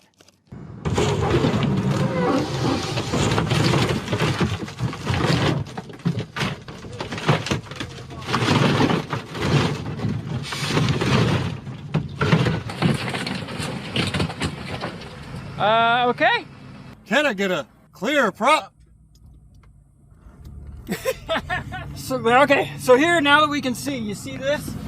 So perfect, and it goes all the way back, from front to back, perfectly flat. 34 inches, I think, on center, the frame rails. Perfect for the Elvis Jet. I have no idea. The owner, Louis, and him and his wife are big fans of Elvis, and he was like, could you use the RV for the donor? And I'm like, are you okay with that? And he was like, yeah, that would be awesome. So I think he's pretty excited to have such a big role in, the Elvis Jet. It's going to be running on his RV chassis. So frankly, that's pretty cool. Well, Miss Lindy, my Miss Lindy, she's my Lindy. Oh, Lindy. Yep, that'll fit nicely. That right there. I paid $234,000 on Elvis's birthday, January 8th, at Mecum Auction to buy this jewel. This Lockheed Jetstar had been abandoned in Roswell, New Mexico for over 40 years. When I plugged the power into it, miraculously, everything turned on, even the microwave. Unfortunately, it would never fly again. We had to ship it from Roswell, New Mexico, here to Tampa, Florida, and rent this gorgeous space for the last 7 months. All that put together is $31,000. Yeah, it was not cheap getting this thing cut up and transported over. Once we got it to Florida, we had to find a suitable RV. Well, just so happens that Louis gave us a free RV, which I've invested about $10,000 in to get it to this point. So that's the next step. $10,000 for the RV. Estimated about $6,500 to un-RV the RV if you add in the labor and the cost of the dumpsters and the other things. My gut tells me another 50 grand to finish this whole project. And that brings us to a lot. Son of a bitch! biscuit. We're estimating I'm going to be into this thing roughly $331,500 to make this thing an Elvis RV that we could all be proud of. But that's not all. We're not done yet. This amount does not include the tour that we're going to take it on after it's finished. You know, the 68 Elvis is Back comeback tour. That's what I'm talking about. And yes, we're going to have it at Oshkosh 2024. Not going to want to miss that. It's going to be an epic party. Doing this project, we were left with a bunch of parts of the airplane that we couldn't use. And I thought, you know what? We're not using the wings anyway. Let's chop those up. Let's make the memorabilia tags like we did.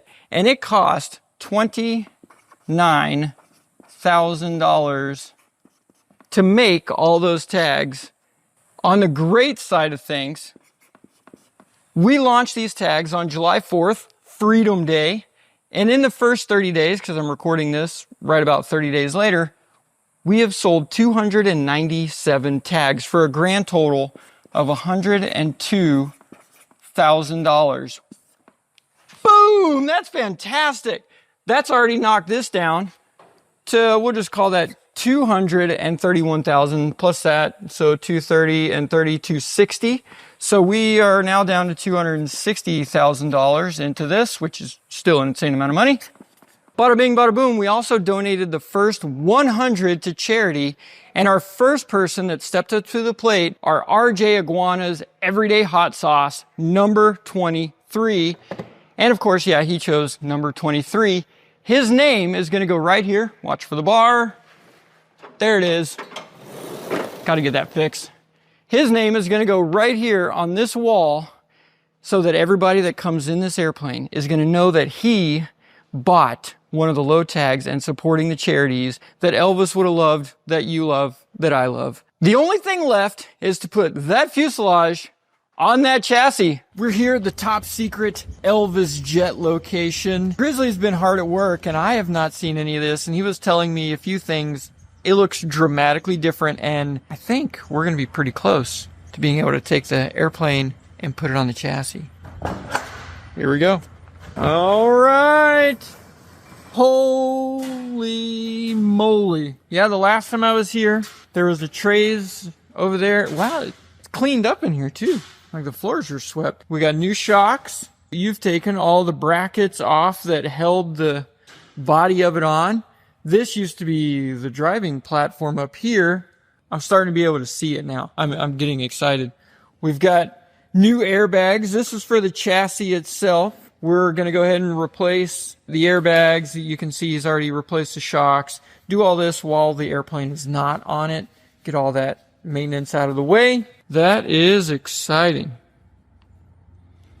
Are we getting a vision? Are you starting to see it? I've been seeing it. Yeah, you've been seeing it. Yeah, because, I mean, the front end is totally gone now. I was worried about this because there's a line right there.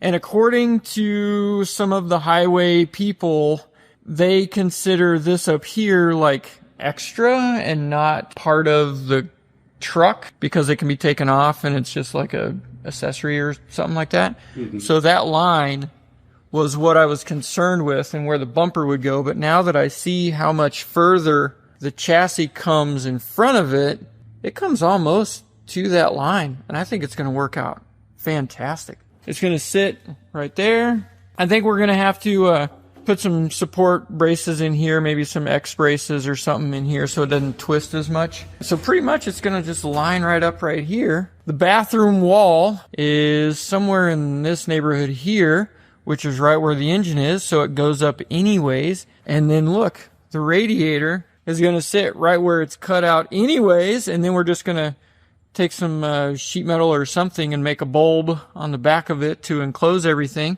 We're going to put our AC units back there. We're going to keep the generator, so the generator will power the air conditioning units, and we'll be able to use the original vents and system inside for that. And all the water stuff, all that is going to stay the same. We won't have to touch any of that. The inside is going to stay exactly the same. Oh, the steering. That was the big thing. So we have this here steering yoke right here, and if you look, It lines up almost, we did the math and the measurements, and this shaft is going to have to sit ever so slightly angled like that. And then kind of come up with a U-joint, and then it'll go over again to be able to use for the steering wheel. I think we are going to have to cut out the yoke section on the pilot side, the captain side, but we'll leave everything else in there. So the steering angle is going to come up like this. We got the steering column over there that I think we can still use. We'll get rid of the yoke on the captain's side. We'll keep the seat, keep all the other stuff. The gauges, BAS has rocked it out, and they're getting us a whole bunch of stuff to put in the panel to fill up all that. And then for the controlling of this, it's just one screen, like a little iPad basically. Will give us all the stuff we need to be able to drive, speedometer and everything else that we need. And Grizzly did keep the old one there just in case, but I'm thinking we can find a iPad type deal and be able to plug into the harness on this, and that should give us a little smoother integration.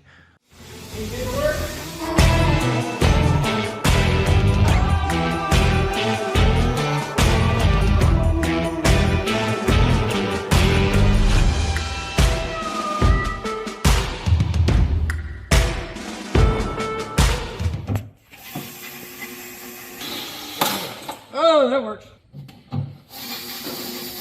We're at a different position here because now we got the panels off. We can see where we're going to mount that. We're going to hop back over to this, jack it up so that we can put the airbags on it. Then from there, we got to start measuring and coming up with a plan for taking that, putting it on here, and boxing all this stuff in. All right, ready when you are.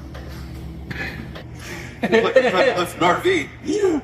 3,000 pound lift. I'm sure it'll be fine.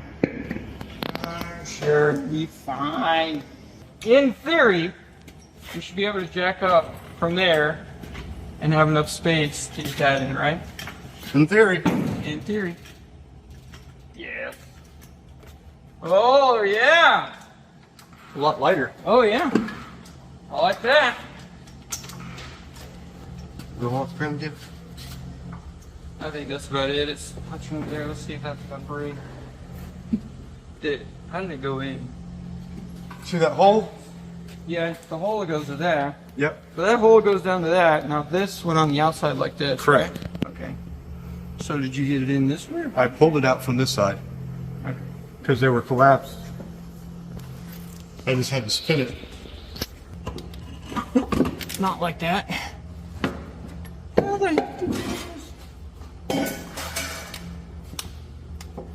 Ugh. I think we're gonna need more space. I think we're gonna need more space too. Easier than the first time, but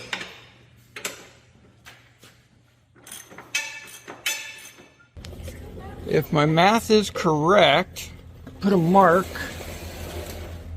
right there. That's the end of the RV frame.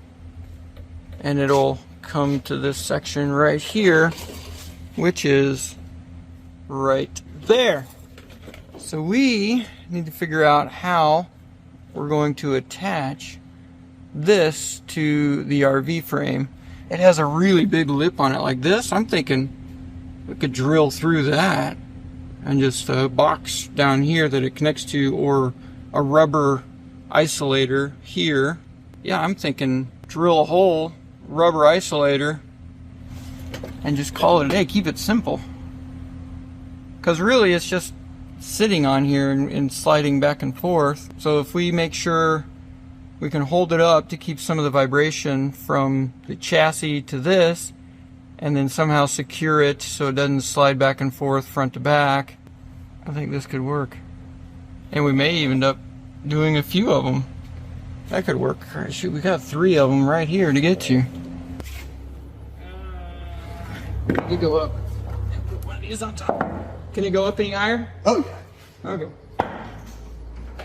Getting up there. Almost. Almost. A couple more. One more maybe. Alright, and hold it. Okay, come on down. Yes. Oh yeah. I have 3 kids. You'd think I'd be better at it than this. All right, there's that one. That was the button. That was easy. Oh, yeah.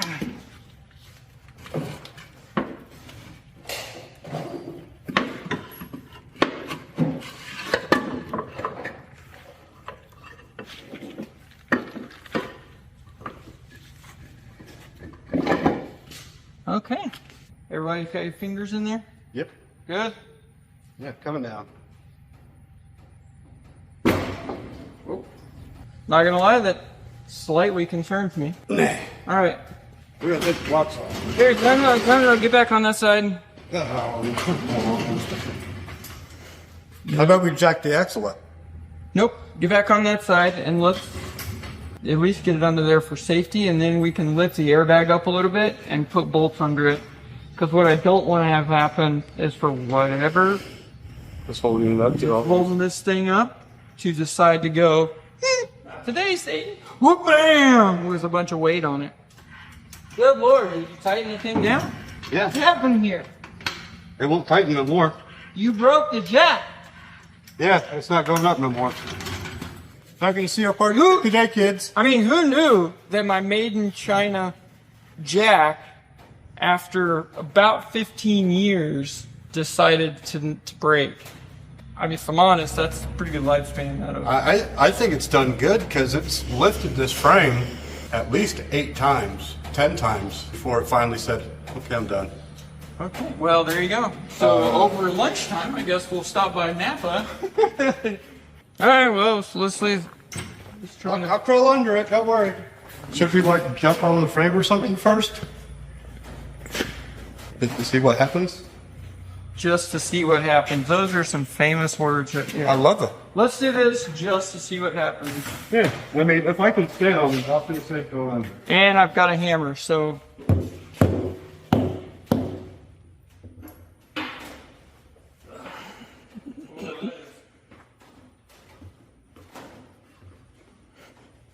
Dude, what sort of witchcraft is holding this thing up now?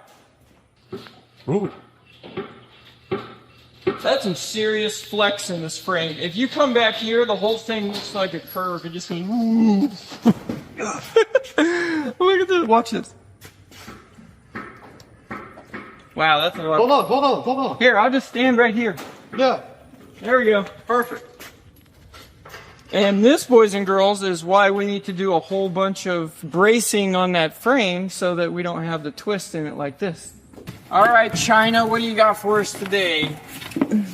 Ooh, Carlisle tool by Napa. Instruction? Definitely not going to use those.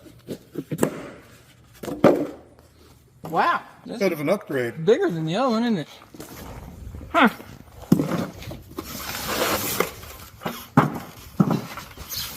I'll grab that. Whack.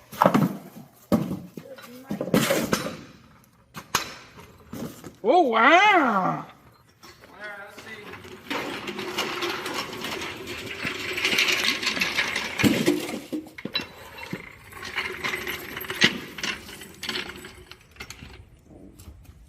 Yeah. Bit of an upgrade. Yeah, there you go. Oh, it even goes down lower, too. Oh, that's nice. See you later, Craftsman. Hello, Carlisle. Carl. What is called him, Carl? Yeah. Hey, go get Carl.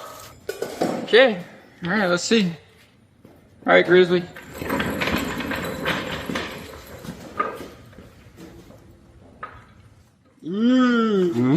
Smooth action. Look at that. Hey-o. That's some live action right there, boys. Ready? Yep. Wow. Oh.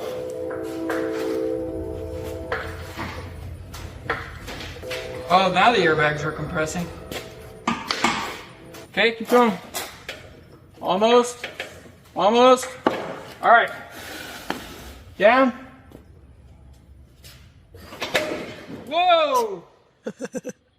Hands clear! That's one of those new jacks that are a little more sensitive than the old ones. Yeah. Need this for your race car. To be scientific about it, we need to measure the twist before and after our box frame. Jack it up here, and let's just see how how gnarly this is. I don't know if you can see that on the camera, but you can see the twist in this frame already. Wow. So just a smidge over 3 inches. Wow. All right. Now let's level everything and start grinding, cleaning, and welding. What do you think? Let's do it. Yeah.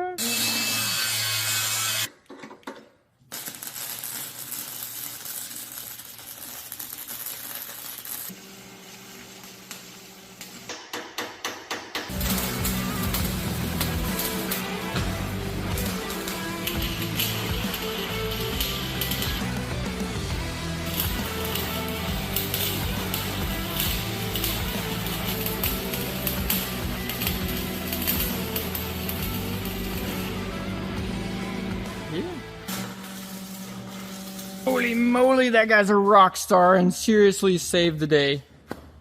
Plated. Look, yeah, you can tell the difference. Let's see. That vertical weld, and just don't look at that. That, yeah. That's, even in that tight space right there, it's just, I guess when you know what you're doing, you know what you're doing. That's fantastic. Let's see how much it twists. What do you think? All right. Well, first it's going to be see how much it bends. Oh, that's right. Yeah, because he's going to lower it down back there. Now, before, the whole thing bowed quite a bit. So let's get down. All right, go ahead.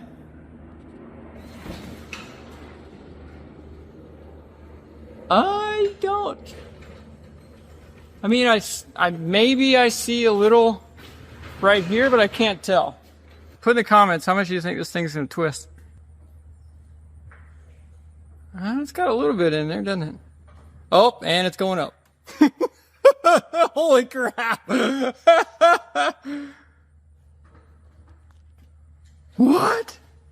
That's the tire valve. That's that tire. All right, now let's see what the difference is. Wow. Really good. 1 inch of less than an inch. Yeah. Holy moly, that's insane. Less than 1 inch of twist. Bam! Yeah, baby. That's what I'm talking about. Let me just show you what we're dealing with here. You notice something? That's the nut that we have to get off right there. You can't actually get it on there. And that is a 1 1/8 inch nut on that, which is huge. So, and we can't find anything. So we're going to have to make a wrench to go up in there and get this nut off. Here goes everything. Fit on there? Did we even get the right size socket? Oh, you gotta be kidding. That little thing right there. Yeah. That stupid little extra spring thingy right there sticks over in there. See that little line right there? Okay. Plan B. Oh, it's moving.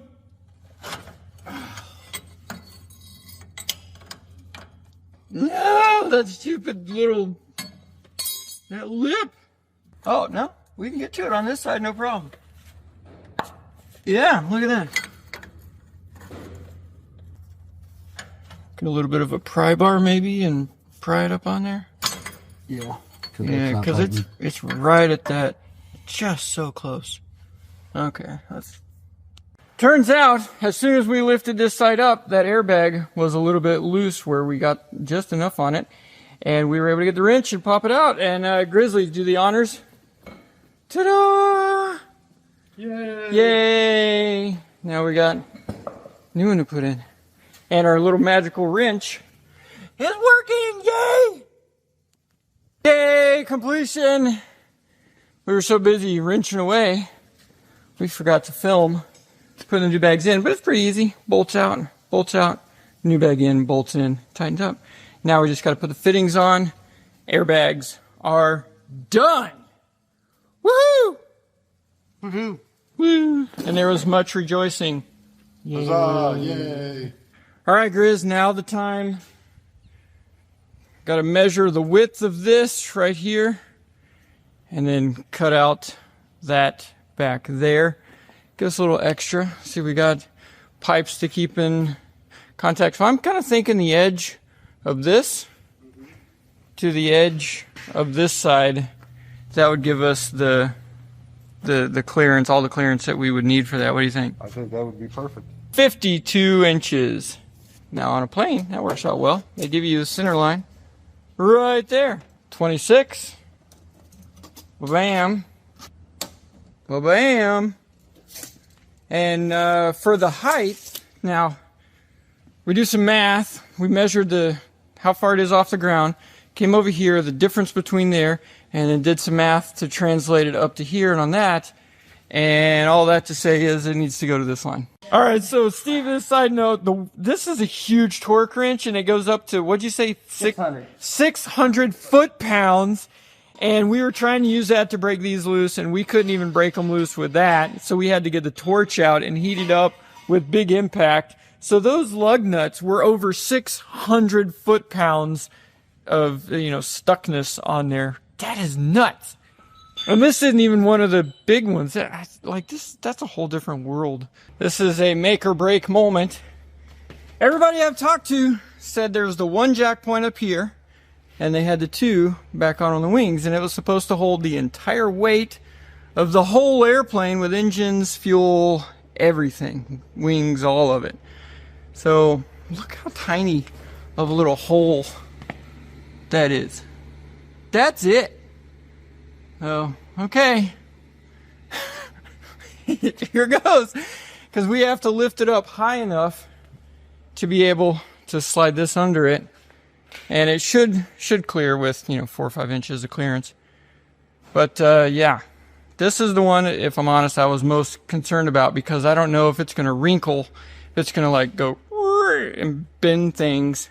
Although that might work and take out some of the wrinkles that were put in this from when it was loaded onto the trailer. So, okay, here goes. All right, let's put pressure. It's not. Oh, the whole thing is moving. It's not buckling. Holy crap. Yeah, it's not buckling it or anything, so it seems solid. And it's not even a little bit denting the metal or anything right there. Okay, give a little update. We have these bolts right here. Hard to see that. Got those off. There's another bolt on that side we got off. And we just have that one in the back.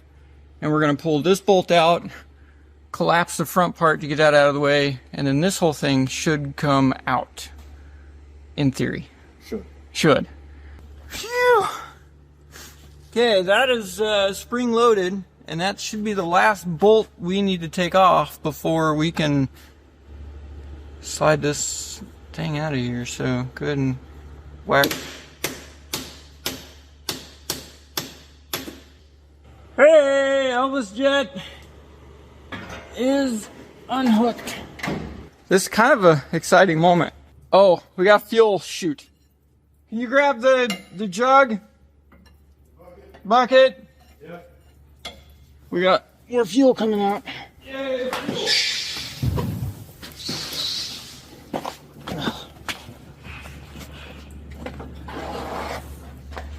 Well, there's a huge pile of whatever. We're gonna have to lift this thing up like another 2 feet, right? Eventually, yes. Not today. Not today. Maybe today. Not today. Tomorrow. Maybe. Okay. Not today. All right. Okay, let's pull bolts out. Okay, there's one washer. There's one bolt. There's another nut. Hey, there's another nut. Haha. There's my side is undone. Okay. This is such a bad idea.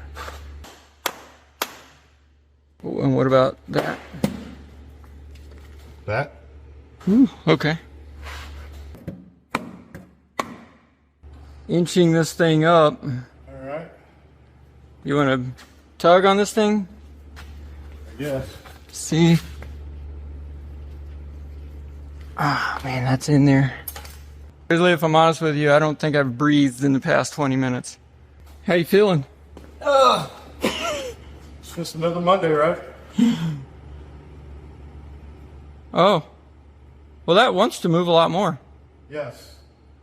Okay, go ahead and do it. Let me just see if it's moving the jacks back here at all.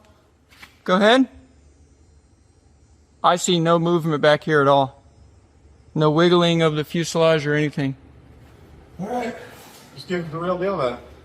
Just don't jerk on. Let's see if we can steady pull on it. No. Nope. Not yet. Man. So close.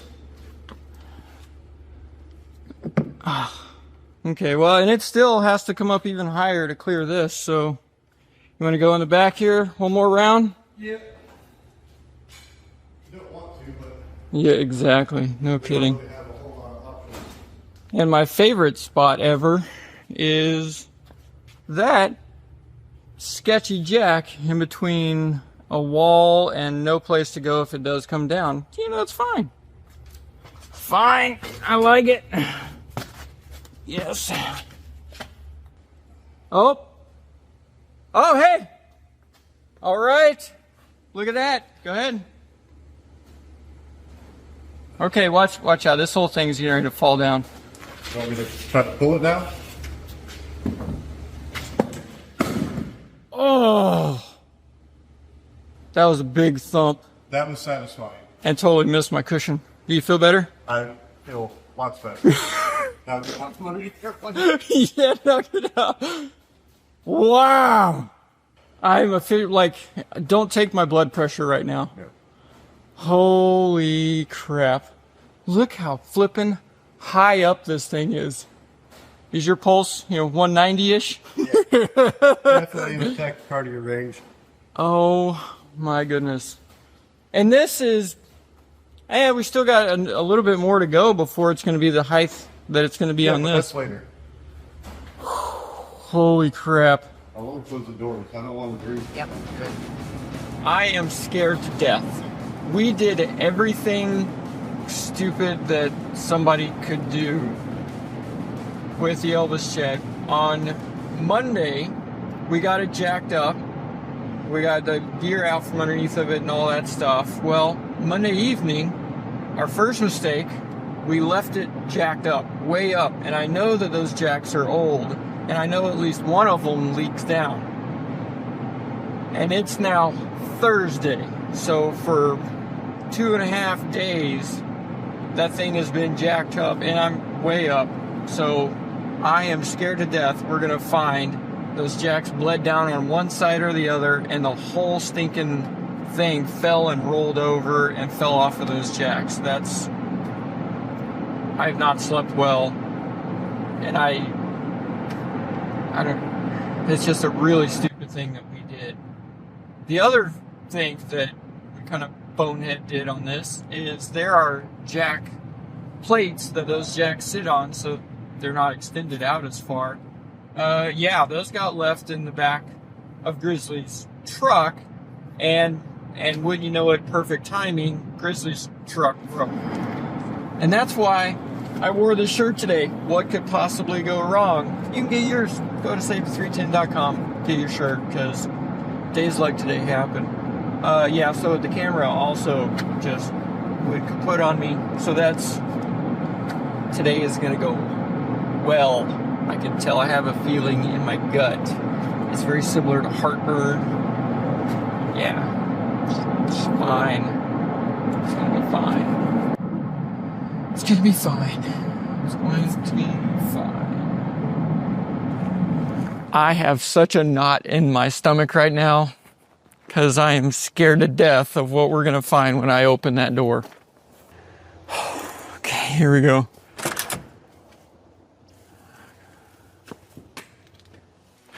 Oh my gosh, I'm so nervous. Yeah, I am really nervous today. All right, start pushing, I guess. All right. Okay, slow down. The steering's backwards over here, so I don't know.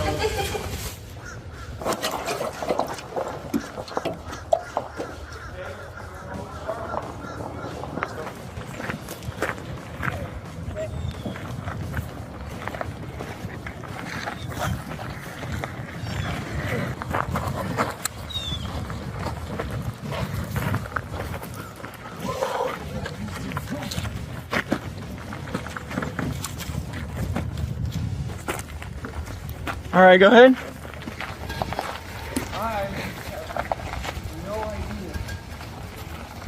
Am I just clear on that wheel? Yeah. Turn a little more toward you. This wiring harness, if you'll notice, sticks up a little higher than anything else. Okay. All right. 1, 2, 3. Pause there. Dead.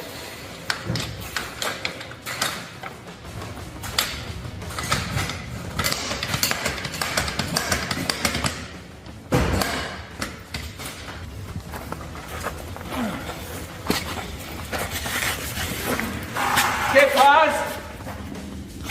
Good. Oh, what emergency. Yeah. And stop. Okay, tire chalk. Okay, now, pay attention. Here is the first critical thing.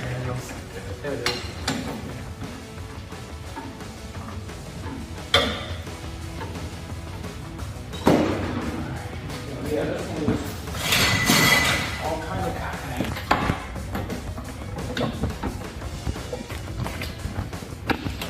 Here, how is this? Looks straight that way. Is it? Look, kind of straight. Look a little bendy. Look a little left. Yeah, that happens. Doesn't give me the warning fuzzies. Okay, back tires are getting closer. All right, stop.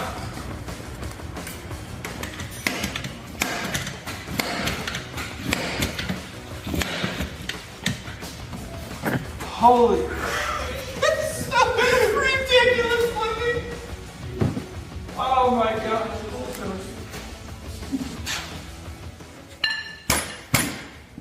There, is that better? Yeah, we'll skip right now.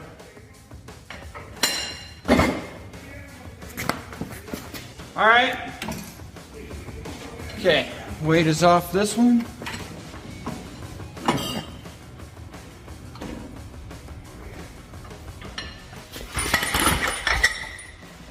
Okay, cut it off. 2, 3. There we go. Okay, straighten the floor jack out now. Oh my Lord. Sketchyville right here. We've got all the weight sitting on it for the first time. Man, it's a lot closer to the middle than I thought. So I don't know how stable it is for rolling. Yeah, I mean the nose, that's the same, but not back here because the gear was further, the jacks were further out. Now it's a lot closer, so. And it's not welded and bolted in yet, it's just sitting on there. But my curious, I think we should be able to clear the tire because the door is exactly in the middle of the tire. It's a lot higher now. Oh my goodness.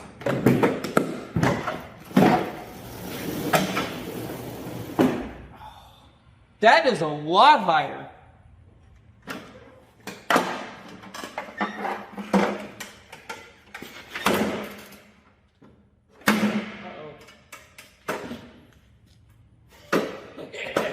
We're too high. It's high enough and these airbags are deflated and we still needed 2 little pieces of wood. Gosh, I'm so scared to get in this right now.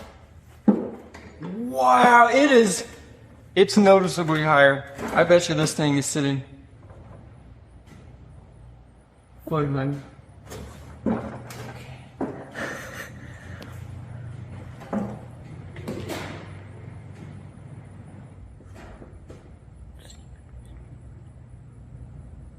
I don't hear any creaking or anything, but I'm scared. So I'm gonna get down. What's gonna happen when we turn this power box on, plugged into the Elvis Jet, now that we've cut all the wings off and it's sitting on an RV chassis? I don't know. Me neither, but let's find out. All right, go ahead and click it on. Let's see what we got. Oh, turn off, turn off. There was pumps of some sort. Okay, let's go in and turn off all pumps and things. Okay, let's see. Off, off, off, off, off, off, off. Okay, I think I got everything turned off. All right. Let's try this again. Let's see. Because there was something. The main battery switch was turned on, and there was, I found 2 other switches turned on, but go ahead and clear prop.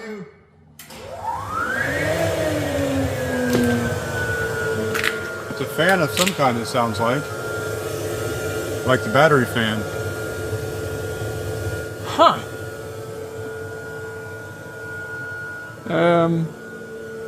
Okay. It's still on? Yeah, I feel air moving though. You do? Yeah. It's definitely a fan. Oh, okay. So to cool the batteries or something?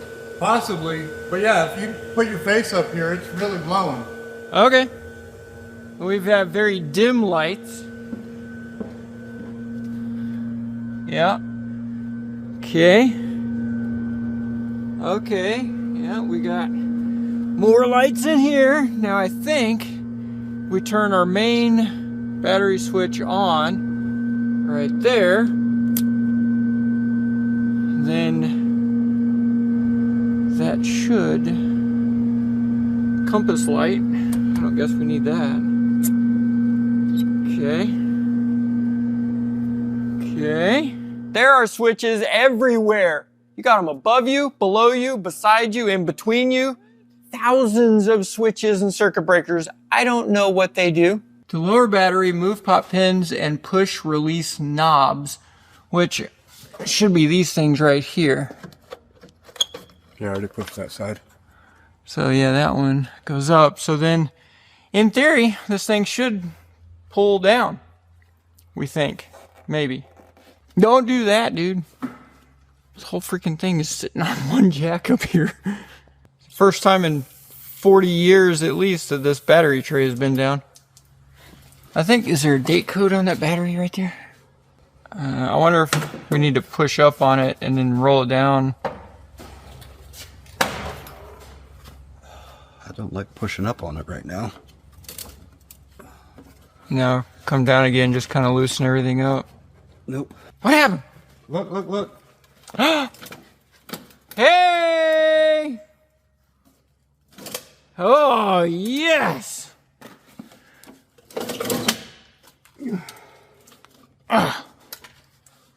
And now it's gonna go fizing. Oh, yeah! Fantastic! Now those pins should have right in the middle right here, I think is where they go, or somewhere to lock it. We got one pin though? Yeah, I gotta get it in. It don't line up with the hole out here though. Okay. How can I help? There we go. Boom. Safety.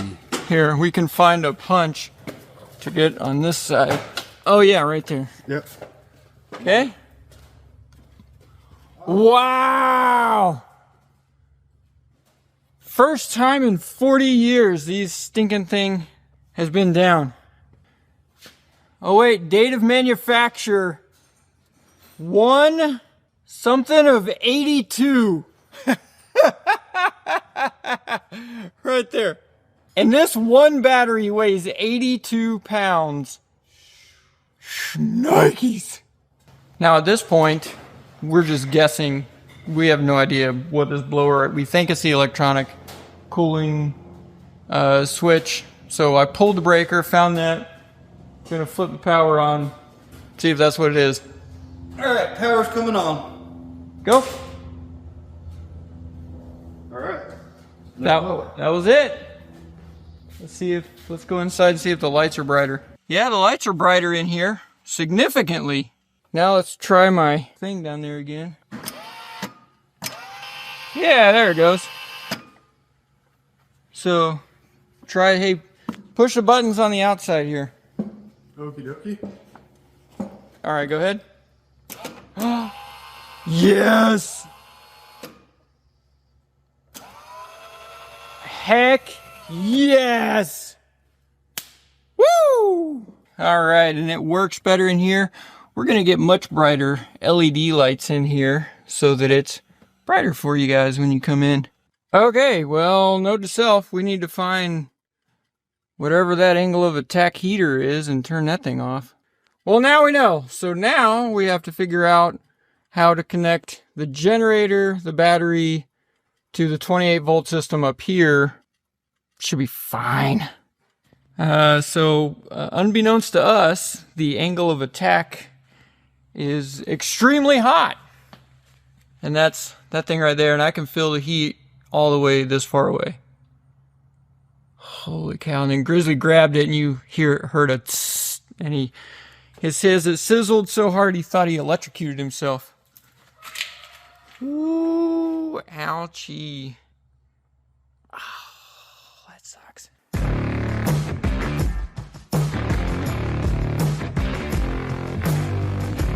Now that we cleared the brake pedal, Grizz is free to clear a path for the steering column. Stupid.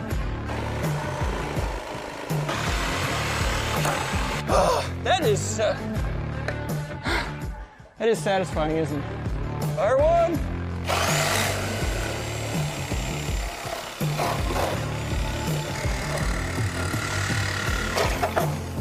Boom.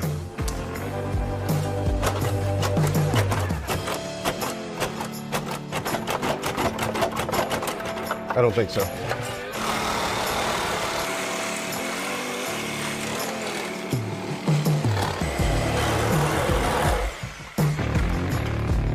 Well, that'll get it. Now we can see up in there. Hey-oh! Nice. Look at that monstrosity. Oh, wow. We got all kinds of room now. Well done. Now we can get our laser from here, go up, take a measurement, and start mounting the 90-degree thing up on top. That's a huge step to be able to get to putting the steering in this thing. That to go up, bam. Yep, that's where we need to go. So now what we need to do is grab a broom handle, stick up in there, and make sure we have a straight shot at it.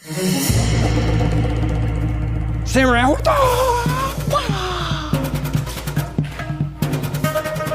Silly kids. All right, Grizz, you ready? Yep. You guys done playing down there? Broom handle's coming up. Golly, that's a long steering shaft. It's got to go through that little corner right there. Put it on the mark. That's us. Oh, yeah. I guess first thing we got to do is figure out what wires we're dealing with.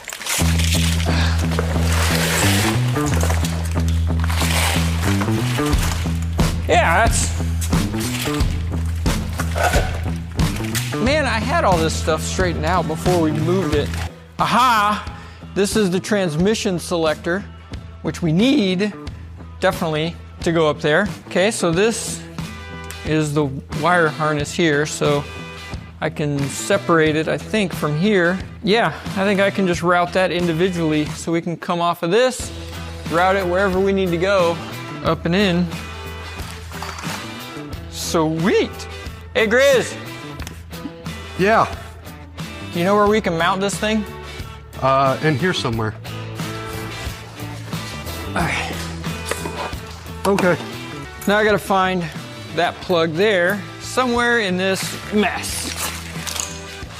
Looking for a bunch of red wires to go into a plug. Ha ha ha! I think this is it. All right, wires all match up. All right, so found that harness that goes to the key. I think we have enough wire. I don't think our harness is going to be too short. This thing is massive. So all these harnesses are these right here. So I wonder if it might just be easier to go in the same hole that we're going in like that. What's up, boss man? All right, we found the key, we found the transmission, we found some of the key stuff. But this is where all the main harnesses come out, and it's up here, but it looks like trash if we were to just take it up right there. So when we get done though, ideally I'd want to see these doors closed. And we can cut a hole, run them up through there, and then just box it in. Make it out of 1x1 box steel and some sheet metal, and just kind of bump it up. And I'll hide everything. Yeah, just basically make a tube. Yeah, or a box or rectangle, hidden whatever it turns out looking best. So the thing with the RV is you had not only a truck, so you have your brakes and steering like your things in your car, you also have house stuff. Things like a hot water heater and air conditioners and all kinds of other things, and they were all mixed together. Thankfully, we're dealing mostly with chassis or like normal car stuff, but there's a lot of sensors, and then there's a lot of other things that we may or may not be using. That's what I got to figure out, is what we're going to need and what we're not going to need to make this thing work. So now I think we need to follow the power back there and figure out a power source and how this gets power and hook a battery to it.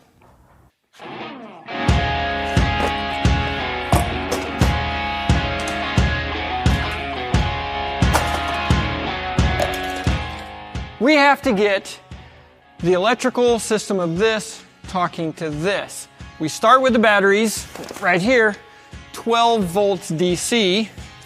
These are to connect that, but this is 28 volts, so I had to get a step-up converter to 28 volts with this thing right here. That will then power the airplane up here. However, we have a generator up front that produces 120 volts AC, which is not the electrical stuff that we need for this. It's the same thing that you have in your house. So this converts it to 12 volts, which then will go back to the 28, which will then talk to the airplane. That's where this thing comes into play. It takes the 120 volts AC, alternating current up and down, changes it to 12 volts DC, direct current, flat, that your car batteries use, to then go to this to convert, to then charge the batteries that then go into this box, which that then goes into the airplane. Yeah, that's easy. That is, I am so far outside of what I should be touching. So that is confirmed that that's that power wire right there. And that should be it for a front, I think. Now we have to go to the back of the RV and figure those few wires out, and then plug the power in and see if this works.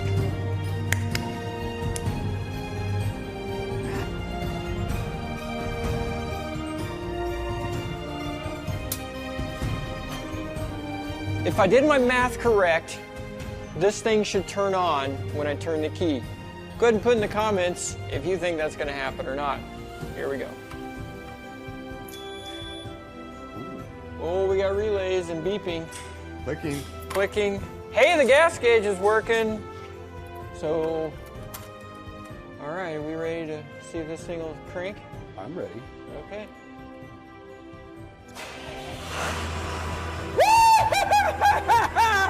Yes! RPMs are working. Oil's working. Nothing else is working. Voltage is low. Yeah!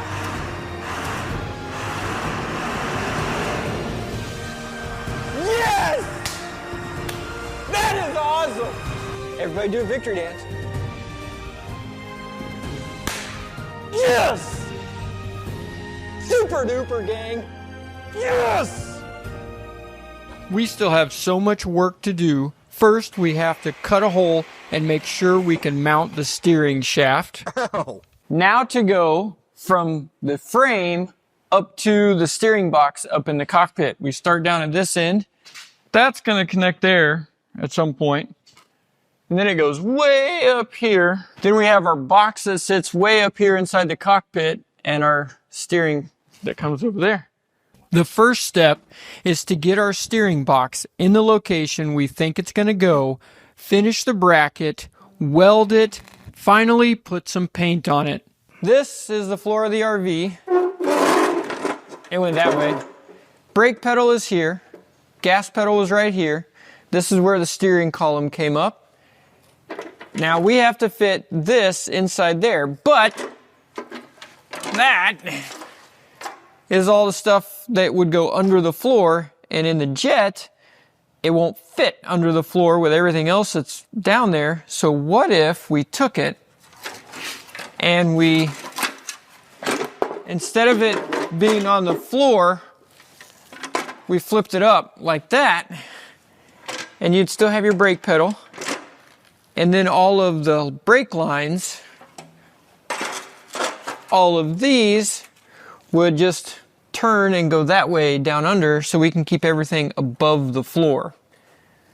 I think that's going to be the only way we make this thing work. While I finished mounting and routing the battery cables on the back end of this project, Grizzly was busy up front cutting holes and creating a way for us to get the wiring harness and the airlines up through the airplane and into the cockpit so it will all work together.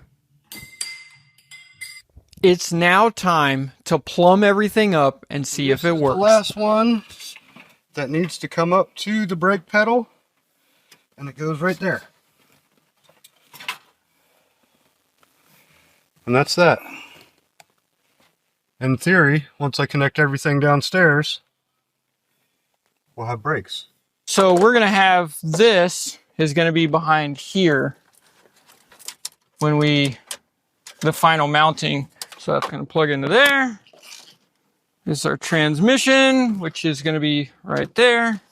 This is our transmission plug, which we're going to mount it right there. Bada bing, bada boom. That goes to the brake pedal right there.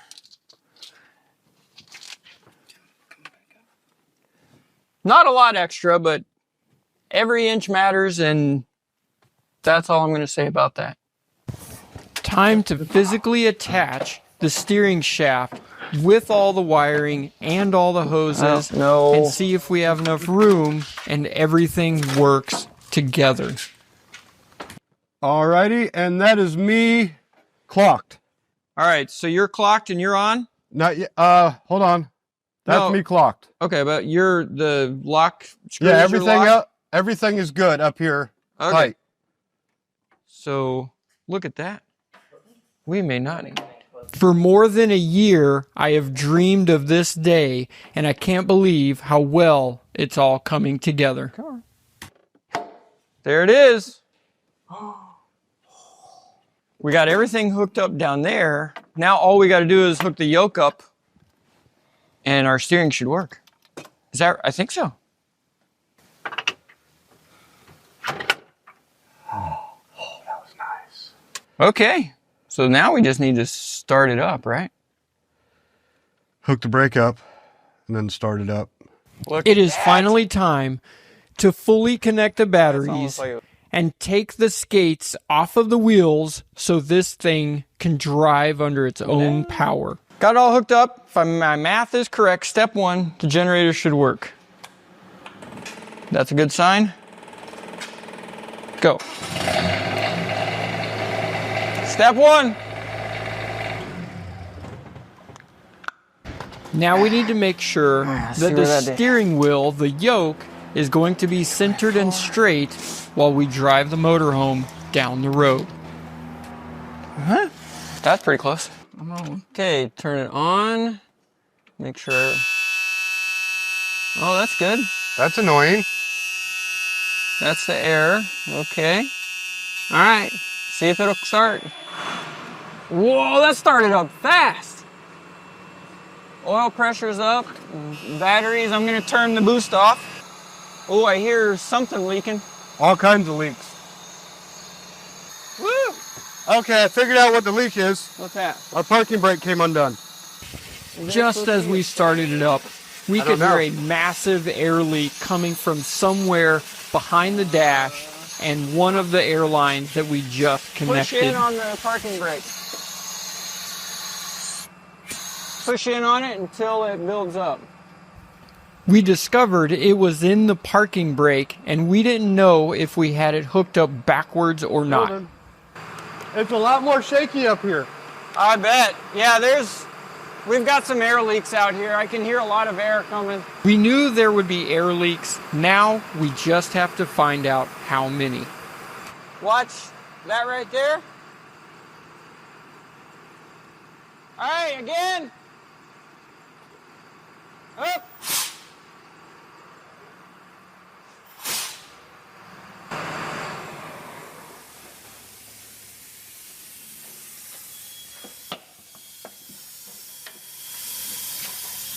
There are definitely some leaks somewhere. Oh, it's right here. I feel it. Ow.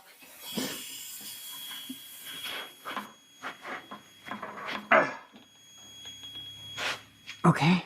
Found the second loose line on the airbag over here that we replaced. Wasn't quite all the way snugged in there. But she's quiet now. So hopefully the next time we start it up, it'll no more leaks. And then maybe, just maybe, we can put it in gear and see it move a little bit. This is awesome. Grizzly, you've worked on it the most, so I think it's only right for you to be the first one to move it. You okay with that? Okay. I'm happy. Okay, here, I got your chair. We're going full redneck engineering. I was going to say, I think I had a S10 Blazer with this as a passenger seat. Yeah, milk crate.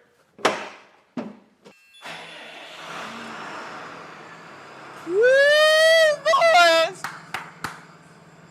That was party!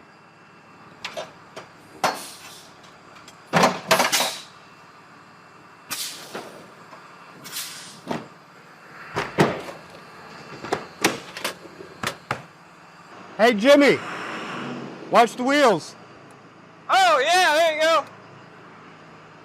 Nice. Right there.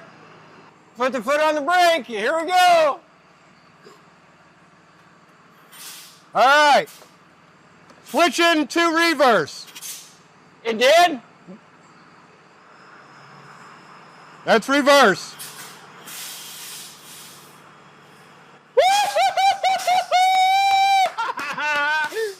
Yeah!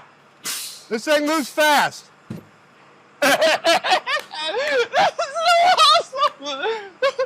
This is such a bad idea. I love it. All right, you want to come forward? All right, going into drive. All right, here we go. Okay.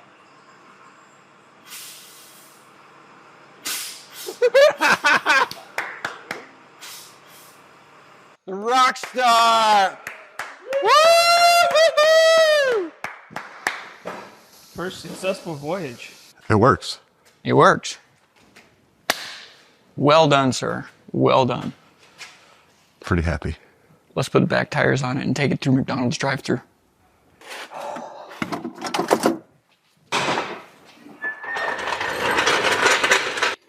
Pre-flight checklist.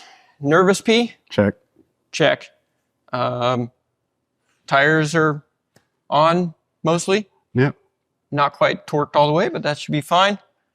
Wires are mostly off the ground. Check. Okay, got the key? Check. Here we go.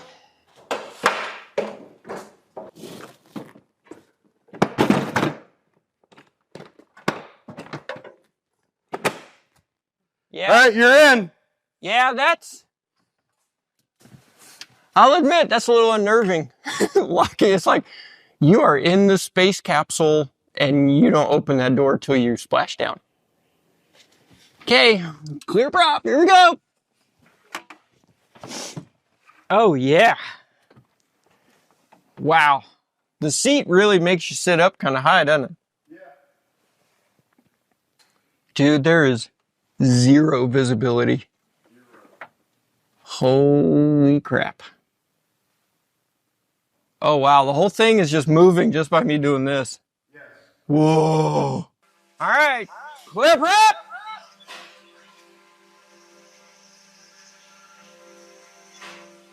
Battery's not doing anything. Dumb. Okay. All right. 18th time's the charm. Here we go. It's going to start this time. All right. Here we go. Clear proppage. Now. Woo! Okay, so now we got a little warm up, build pressure, do all that stuff. Close me in. All right, here we go.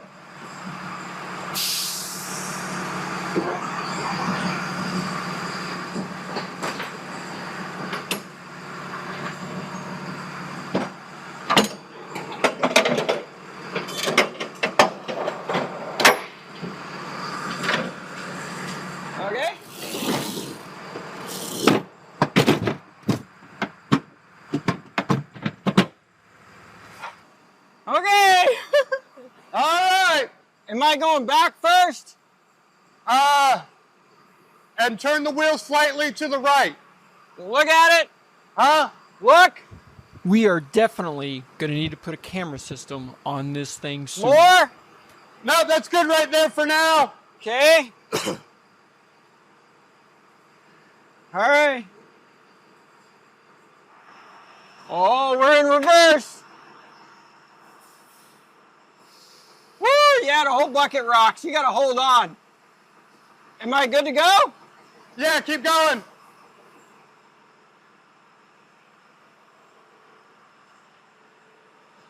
More to the right. Yep. I can see nothing. Absolutely nothing. Keep going.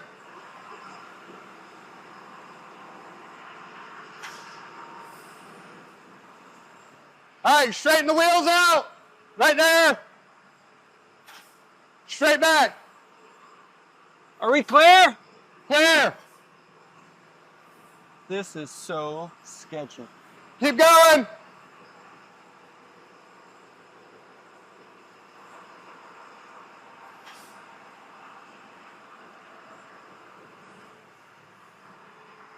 My foot is shaking.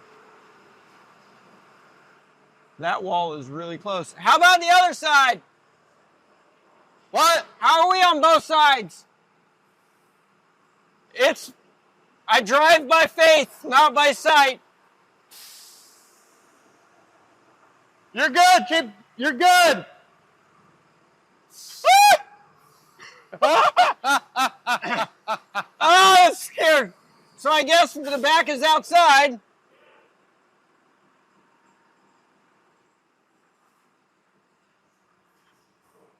Oh my gosh, there is no visibility here. I don't know how pilots taxied this airplane. It looks like I'm... Bump coming up. What? You're about to roll off the concrete on the front tires. Gosh.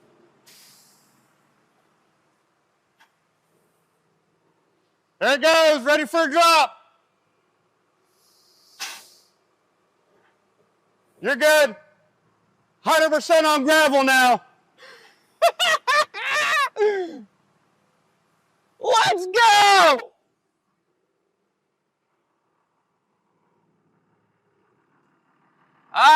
How far can I go back before I hit something?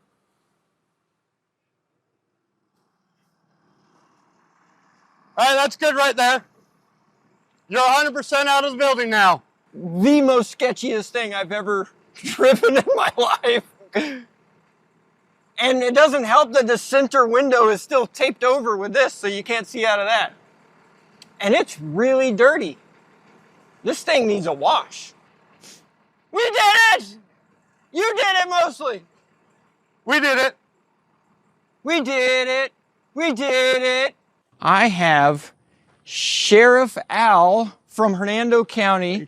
He has agreed to come out and look at this thing before we really get rolling on it, which ironically is kind of late in the game, if I'm honest with you, because we need to have it in Oshkosh in 1 month, which is just kind of nuts.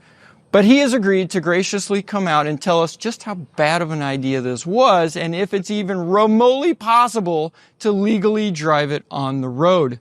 Al, thank you so much for coming out. It's my pleasure, Jimmy. I'm excited to see the Elvis Jet. You know, I'm a little bit of an aviation nut myself, so it's going to be cool to take a look at. And maybe I can give you a little information about what you should and shouldn't do to try to get it roadworthy, and we'll keep our fingers crossed. Yeah, so now he was mentioning earlier, before the camera was running, so you looked into this a little bit. Yeah, I did. What'd you find? Well, I found out, you know, this is going to be really a state issue more so than a county issue.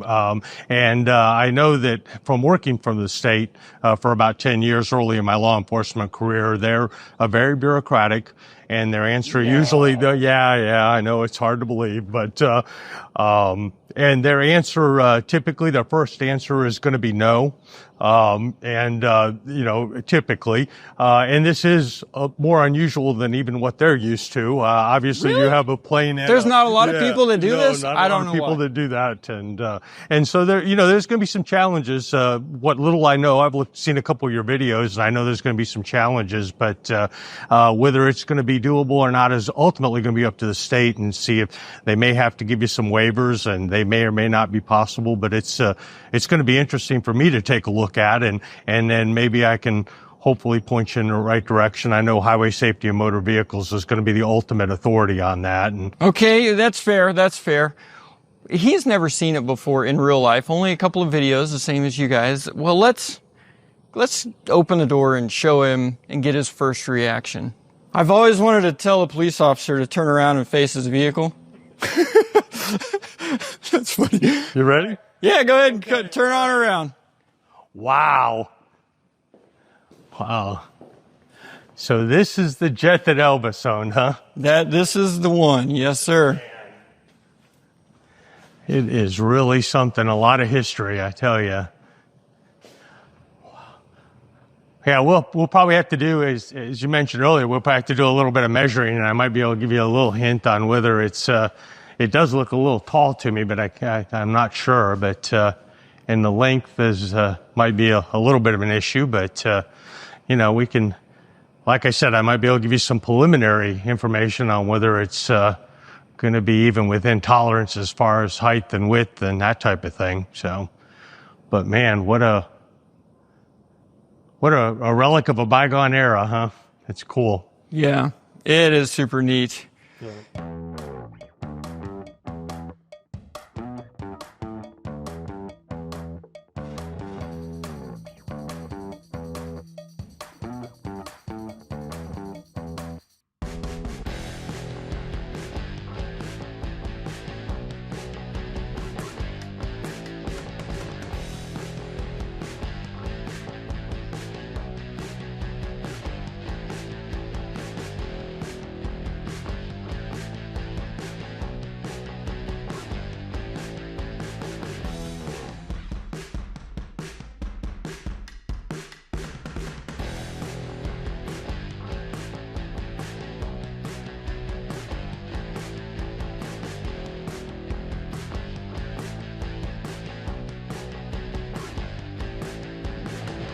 Well, what do you think of the Elvis Jet? To say it's cool is an understatement, and I can see why you bought it. Sheriff Al. My pleasure, and thank you for the invite. Coming out, you know, we really appreciate it. And from myself, military, and the law enforcement and first responders, you know, all those people, thank you for your service and what you guys do to serve the community. Because, hey, here in Jimmy's World, we appreciate you guys. Wow. I guess next stop is we're going to do all the stuff to do everything we know to make it as legal as possible. And then I do have a contact at Tallahassee, the Highway Patrol. And we've been working together, and even he is kind of saying the same thing, and he's like, look, I don't know if this is possible, but we're still moving in that direction. Yeah. Well, and I think you need to until you come to the point where you know you absolutely aren't going to be able to do it, because, that's the only way to get things done. There's always hurdles. Yeah. Always hurdles. And just keep plugging away till you come to the point where you say it's just not practical or not possible. Not gonna lie, I am shaking right now with nervous excitement, because today is the day we actually drive the Elvis Jet on the road, because we have to take it to the shop to get all of the skirting and metal work done. And not gonna lie, I am actually kind of scared. Okay. This is such a bad idea. All right, I got the key. Stand by. Are you clear? Clear. Clear, bro.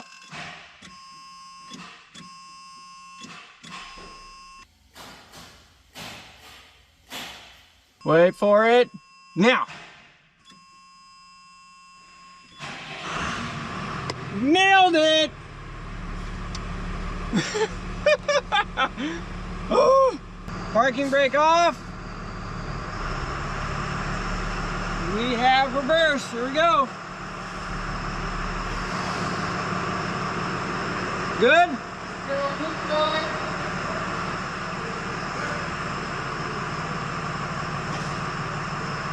I keep wanting to look in the camera as a rear view mirror.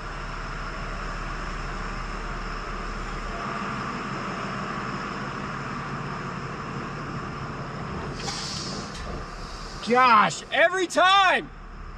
I peed a little. What was that? Okay.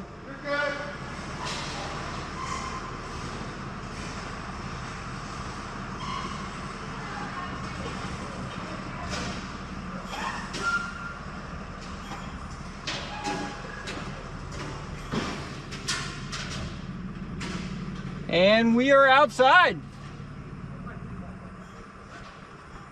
Keep going. I'm gonna pick you up as far as you can get back. In hopes that will make the turn.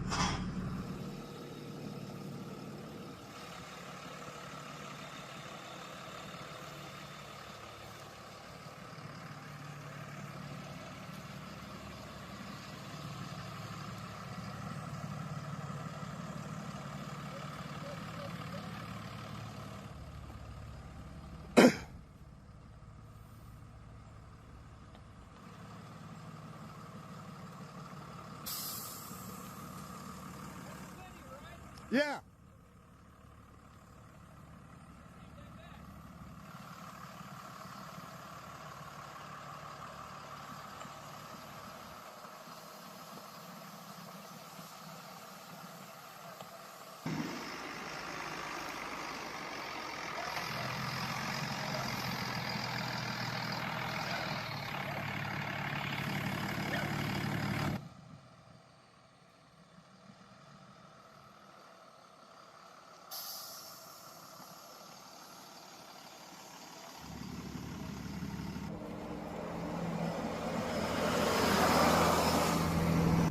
There's just a couple of stop signs between us and where we're going.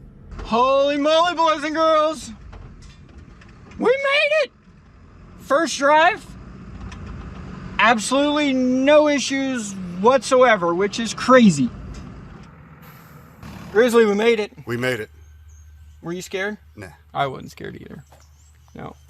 Next step, you guys are going to want to see what we do to cover the wheels and the RV frame and all that stuff. Personally, I think it's a fantastic idea. It's going to be great. It's going to be awesome. And then after that, we have to take care of the paint up top. We also have a great solution for that. And basically, our hope is just to get all that done before we have to head 1,000 miles north to Oshkosh. Oh, it's going to be so much fun. What could possibly go wrong? Oh, nothing now. We got it here. Yeah, that's right. That's right. I am just pulling up to the Elvis Jet. I have not been here since we dropped it off, and they said they've gotten a lot of work done. Oh my goodness. What? Wow, man, they got welders going on. They got brackets over there, brackets in the back.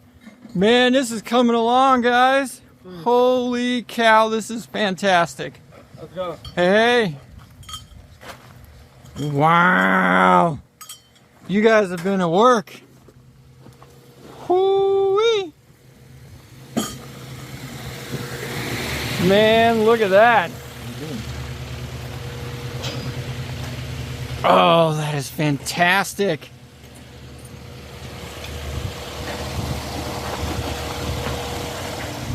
What do you think, man? I'm loving it.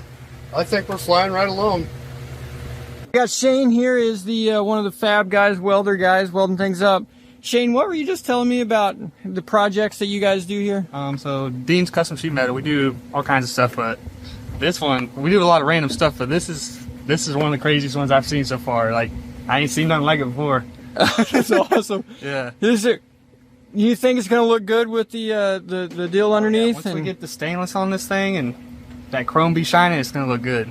Yeah, man.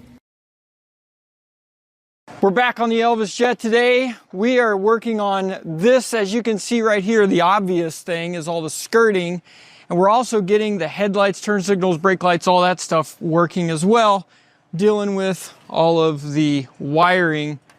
Let's walk around and just show you the magnificence that Dean has and his whole crew have put into this thing. Check this out. Come on in. They created this front piece right here that's removable so that whenever we have to do work on the generator or something like that, unbolt a handful of bolts right here and there and a few other places, and this whole thing will lift off. The front bumper is also removable. That is over there in the other shop, and we'll go take a look at what that looks like here in just a second. Coming back here, they've made a whole bunch of ribs. You have to look underneath, and this is all polished. I forget the exact term, Brunel or something like that, stainless steel. So it's super shiny stainless steel, like a mirror, with the idea that this bottom will just reflect and it'll look like a jet flying in the air, as best we can do. We also did some reinforcement around our holder mount here, so that if anything ever did happen with this big old massive 1/4-inch plate would keep it from rolling off. And then this is a gas cap. Look at that. That's pretty cool. Grizzly's right. We need to get some chrome shiny ones to put on here so they blend in nicely. And they kept the other one on the other side too, just like the original motorhome. How cool is that? We've already got all of this whole section through here. Here back is permanently affixed, and it is solid. That's just nuts. They glued it down with this crazy special glue, and then we put in a handful of rivets on the seam lines and some of the other places, but we wanted to make sure it was as much like a mirror as we could possibly get. Our caps are coming together. Need to trim this in a little bit here. I mean, just look at it underneath. It is. Look at that. That's fantastic. What I love, Silas, watch back, stepping back. Let's go back a little bit. And the proportions have gotten so much better, because before it kind of looked like a lollipop on a stick that was just going to fall over any second. And now we've got the platform and it looks a lot more stable. So yeah, look at it from like this view right here, right in there.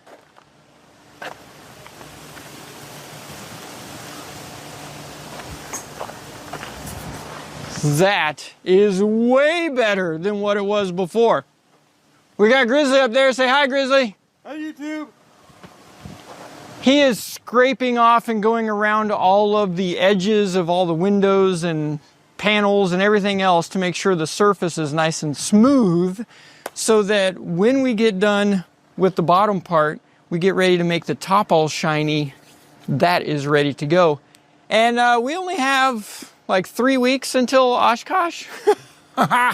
We only have 3 weeks till we have to leave for Oshkosh. We are only 10 days away from leaving for Oshkosh with the Elvis Jet, and we just have a couple of things left to do. Pause for dramatic effect. On the back, we've got our door, of course, that we still need to finish up. They have a little panel here so we can check oil and what have yous. This is going to be louvered so we can get some airflow through here for the radiator. They're doing the bumper right now as we speak. By the end of the video, that's going to be on. We're going to have lights in it. The other thing, follow me around to the front. They're finishing this up as well, the cap that's going to go over that. And the headlights. Yes, there was like 10,000 comments on the last video. Boo, boo, boo, boo, boo, boo, boo, boo, boo.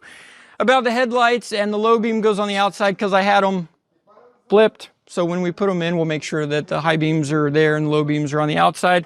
The other comment was about the height from here back to the wheels and called an approach angle. So if we have to go over railroad tracks or go over a ditch or something like that, the nose is not going to go and bash into the ground and then we're kind of stuck. I think we're going to be okay with that. It's higher than what I thought. And with the airbags lifted up, we'll get another few inches out of it. The biggest thing that I'm excited about is those two guys back there. We got Jimmy, who you guys have seen a whole bunch of times. I mean, he's done all the vinyl letters and wraps and all that other stuff on all the airplanes, and we're vinyl wrapping this one. It's going to have the same paint scheme as the original. It's just going to be shiny and newer, and he's going to get the whole thing done in roughly a week. Look at all these beautiful like Elvis tags made out of the actual Elvis Jet. And every single one of them is different. Check this out. We have, I found the 310 right here. Go to savethe310.com. This is where they're going to be for sale, so go there. You know, that one's pretty cool. I was getting ready to make a joke about liking them cheap and easy and fast, but that is not appropriate for this channel. Anyways, you guys all know Jimmy. Jimmy, say hi to the YouTube world. Hello. All right, walk us through what in the heck. So what we're doing, we're laying the silver right now. We're going to lay it as a solid stripe, and then we're going to come in and put burgundy stripes on top of it, or the dark red. So we get this nice and straight and follow what's there, and then that gives us a solid backbone to base all the rest of the wrap off of. Okay. This is what your eye sees as the parallel line down the middle of it. So once we get this laid, then we'll start laying the red across the top and around the bottom, and then we'll come in probably the final thing and lay all the little individual stripes in. Very cool. Very cool. And this is actual colored vinyl. It's not printed. Oh, that was the other thing too. We spent up. We're not going that cheap on Jimmy's World. So yeah, walk us through the difference between a cheap printed vinyl. So printed vinyl is actually printed with ink onto a vinyl with a laminate put on it. It's a thicker material. You're not going to get quite the life out of it. The sun does beat it in time. And also you can't get metallic colors out of print. They're solid opaque colors. Interesting. This looks like paint when it's done. A printed wrap will look good, but it has a flatter finish to it. Okay. And this has a nice high gloss finish like a paint. This is what we use like on cars to do, they call color change on high-end vehicles and so forth. So it does, it looks just like paint. That is fantastic. Okay. And if you've seen any of the other videos, Jimmy has a pretty hard rule about me being anywhere around him. He just says, go away, Jimmy. I'm trying to get something done. So with that being said, we'll leave him. We'll just check back in every once in a while to see how things are going.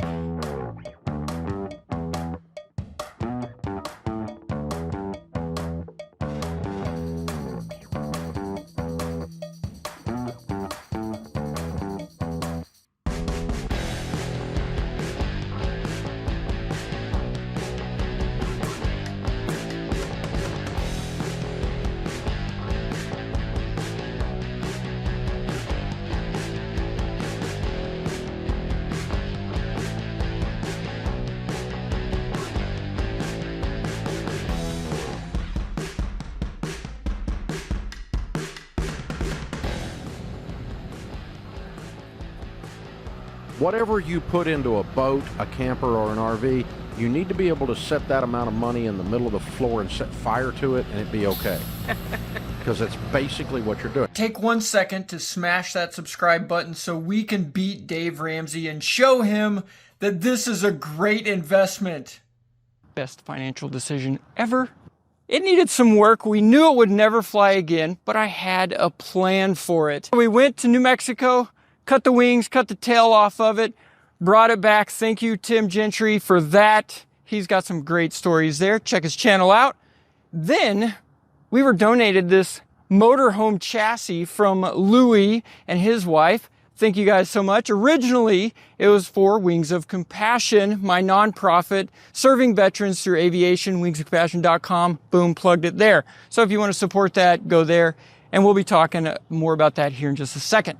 Well, the motorhome was abandoned for 9 years and turned out to be honestly kind of a piece of junk, except for the frame and the running gear. That part miraculously worked fantastic. The alignment of the front tire, that's the way it was. We didn't change anything to make that happen. Also, check this out. We come back here. Well, let's stop here. The alignment of the rear tire right under where the wing goes. Also did not plan that. It just kind of miraculously worked. And then the engine right here under the back part that is not in the enclosed area. Then we took it over, we got it mounted up. You can see where it's mounted on there. We got the steering connected here with this. And then we took it to Dean, and his sheet metal guys spent at least 300 hours creating the bottom part here like you see it. 4-state trucks, I mean, they came through with the bumper, the lights, and we got a special gift underneath that we'll have to discuss later. But we got lights. This is a chrome wrap. Thank you, Jimmy, for that. Metal work here. Oh, this is a neat detail. Look at this. Has a generator right there, and we can get to it and be able to turn it on and check and do all that kind of stuff. It's the details that count. That's fantastic. Also, they made this plenum here to cover that. We have a camera system right here so we can see all the way. And I forgot to show you, we got a camera up front as well. So we got all 4 views, camera mounted. We have some stairs that go in right here. Hot. That's warm when the sun's on it. Those will show you that in a little while. Then we got, of course, your marker lights, all that fancy stuff. And this is vinyl striping. 1,100 square feet of vinyl went on this. And again, Jimmy, he did it, vinyl guy. ElvisJet.com. I got a new domain, by the way. All of it is for this project. Back at it here, we got skirts here so we can still get the sleek look and change a tire. Lord willing, that doesn't happen. Then, yeah, more stripes here. This is where the old engines went. They created a metal thing there. There you go, that's that. The best part is back here. Go ahead and take it wide and show the back here. Boom. Because we're all shook up. That's right. ElvisJet.com, fantastic. This door, camera back there, check it out. And that's the old ugly jet still inside with all of our electronics and batteries and all that fun stuff. Got that in there. Nice. Goes down, engine in there. We got this for our cover here so we can check oil and that kind of a thing. Bumper here, again, 4-state trucks. You guys rocked it, came through with this polished stainless or, shiny stainless. I'm not sure the right term on that. We even have a reverse light. How neat is that? And more on this side. Oh, the mirrors. I forgot to show you guys the mirrors. And our gas. We got gas caps right here on both sides. They still kept them. So, and there's holes there for draining and all that stuff. So when water gets in there, it drains out. The Rockstar mirrors. Again, 4-state trucks. Sent us those and said, here, put those on there. That should work. We have them with these little bolts right here. So it shows we can just pop them off so that it looks a little more sleek and airplane-y. So now let's look at the inside.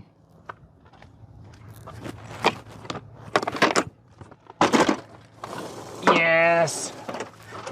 Just, yeah, that's fine. Welcome to the Elvis Jet. First up, let's check out the cockpit. we'll throw our camera system on right here. That's where all those come. And we have our instruments for the engine right there.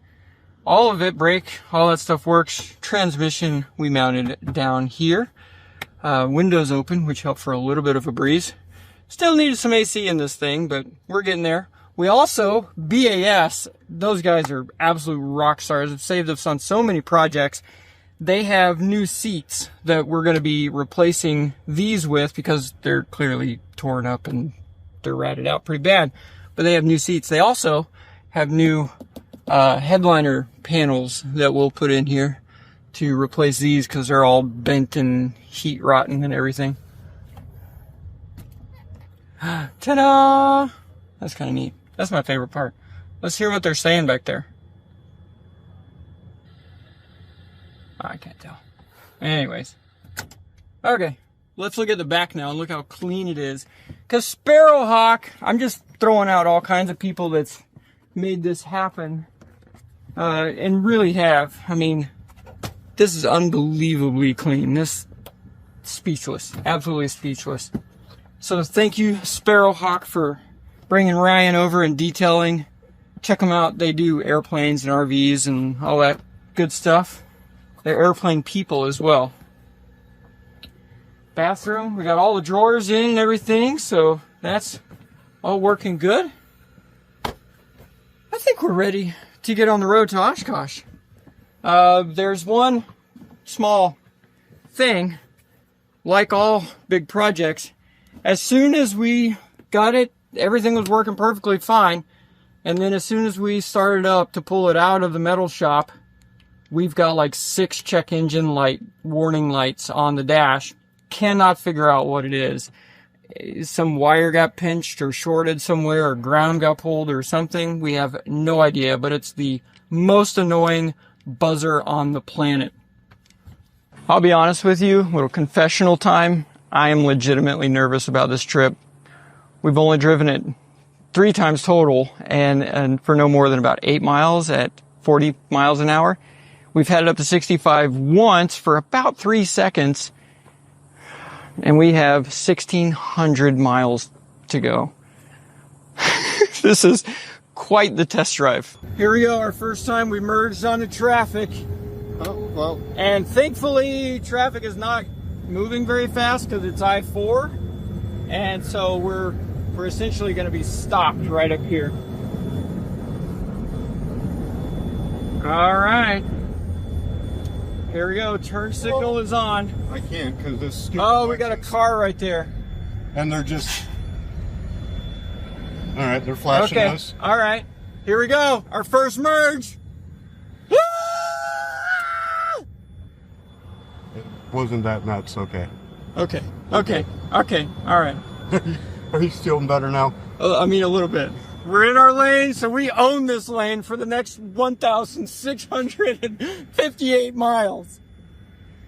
Oh, you know, this is a good pace. I like this speed. 25. We've already got a couple of car honks.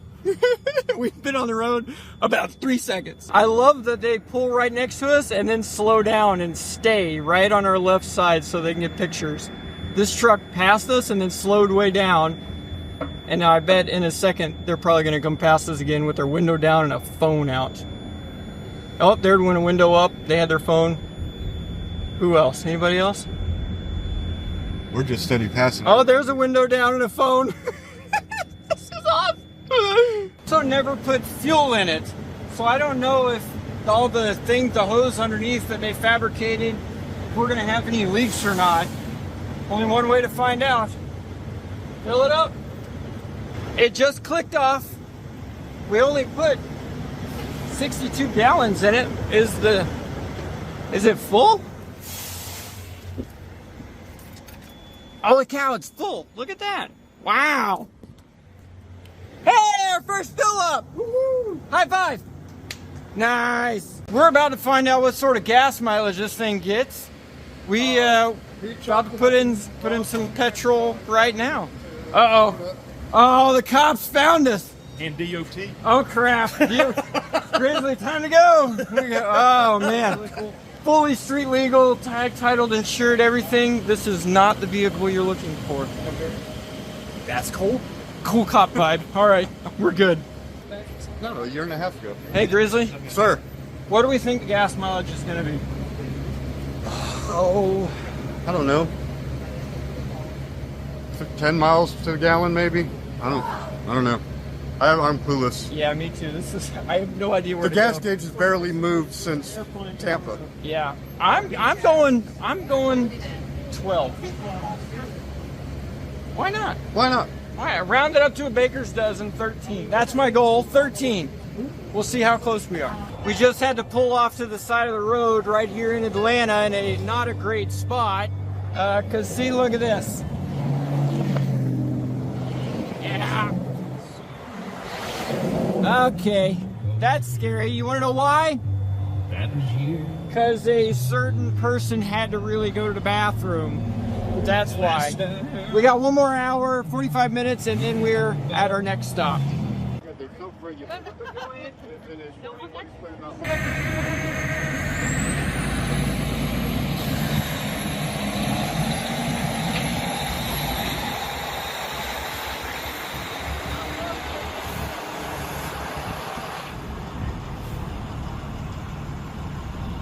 You're all good.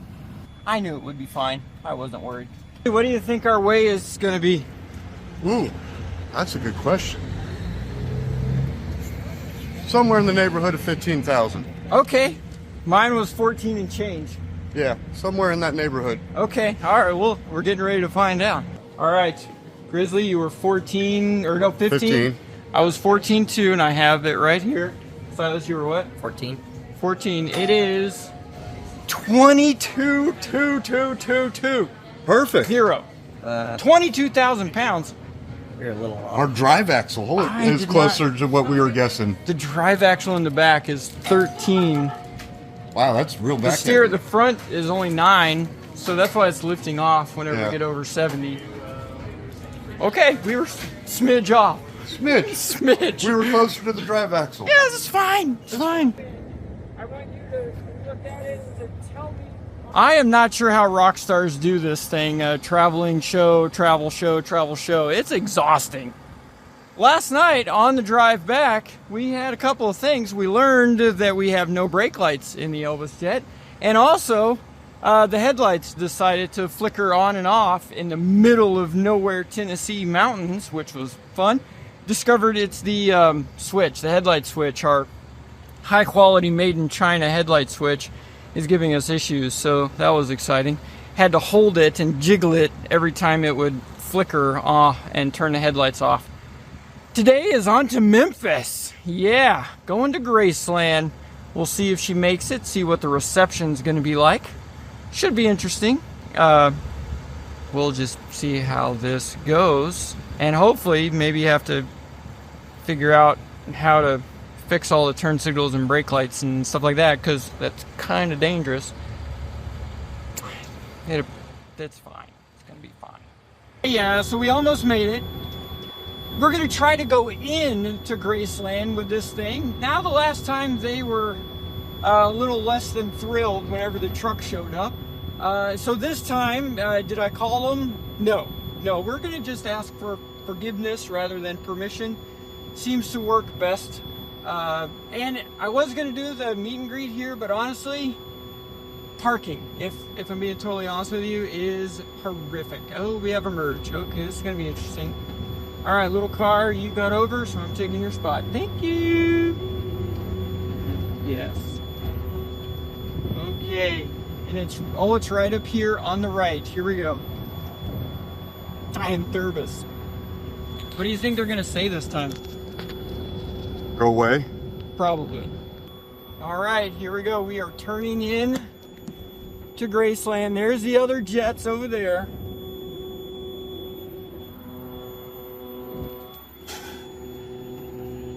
Oh, yes. They're gonna let us in? I don't know. It says open. Okay. Let's go pay our parking and see if they'll let us park here. $15. Parking oversized. Would you consider this an oversized vehicle? The Elvis Jet made it to Graceland, back where it belongs. They were so awesome this time. We came up and they were like, wait, weren't you here last year? And I was like, oh crap, this might not go well. And I said yes, and then they were like, wow, that is really cool. And the one lady came up and wanted to look inside, and she was like, this is amazing. They have the other ones all covered in plastic and all this stuff, and this one you can touch and feel and go in and check it out for yourself. Hey, Grizzly. Buddy, yeah. Good job. Thanks. We made it. Woo! So I was just informed that there's a very large car show happening tonight in the parking lot that we're in, and it goes until 10 o'clock, and they said it fills up this whole big parking lot and then overflows into the other side over there. Perfect timing. Had no idea that was happening. Hey, you want to draw a crowd? Yeah, well, this should be interesting to see what a car crowd. It's been to a car show. This will be its first. That's fantastic. First car show. Car show.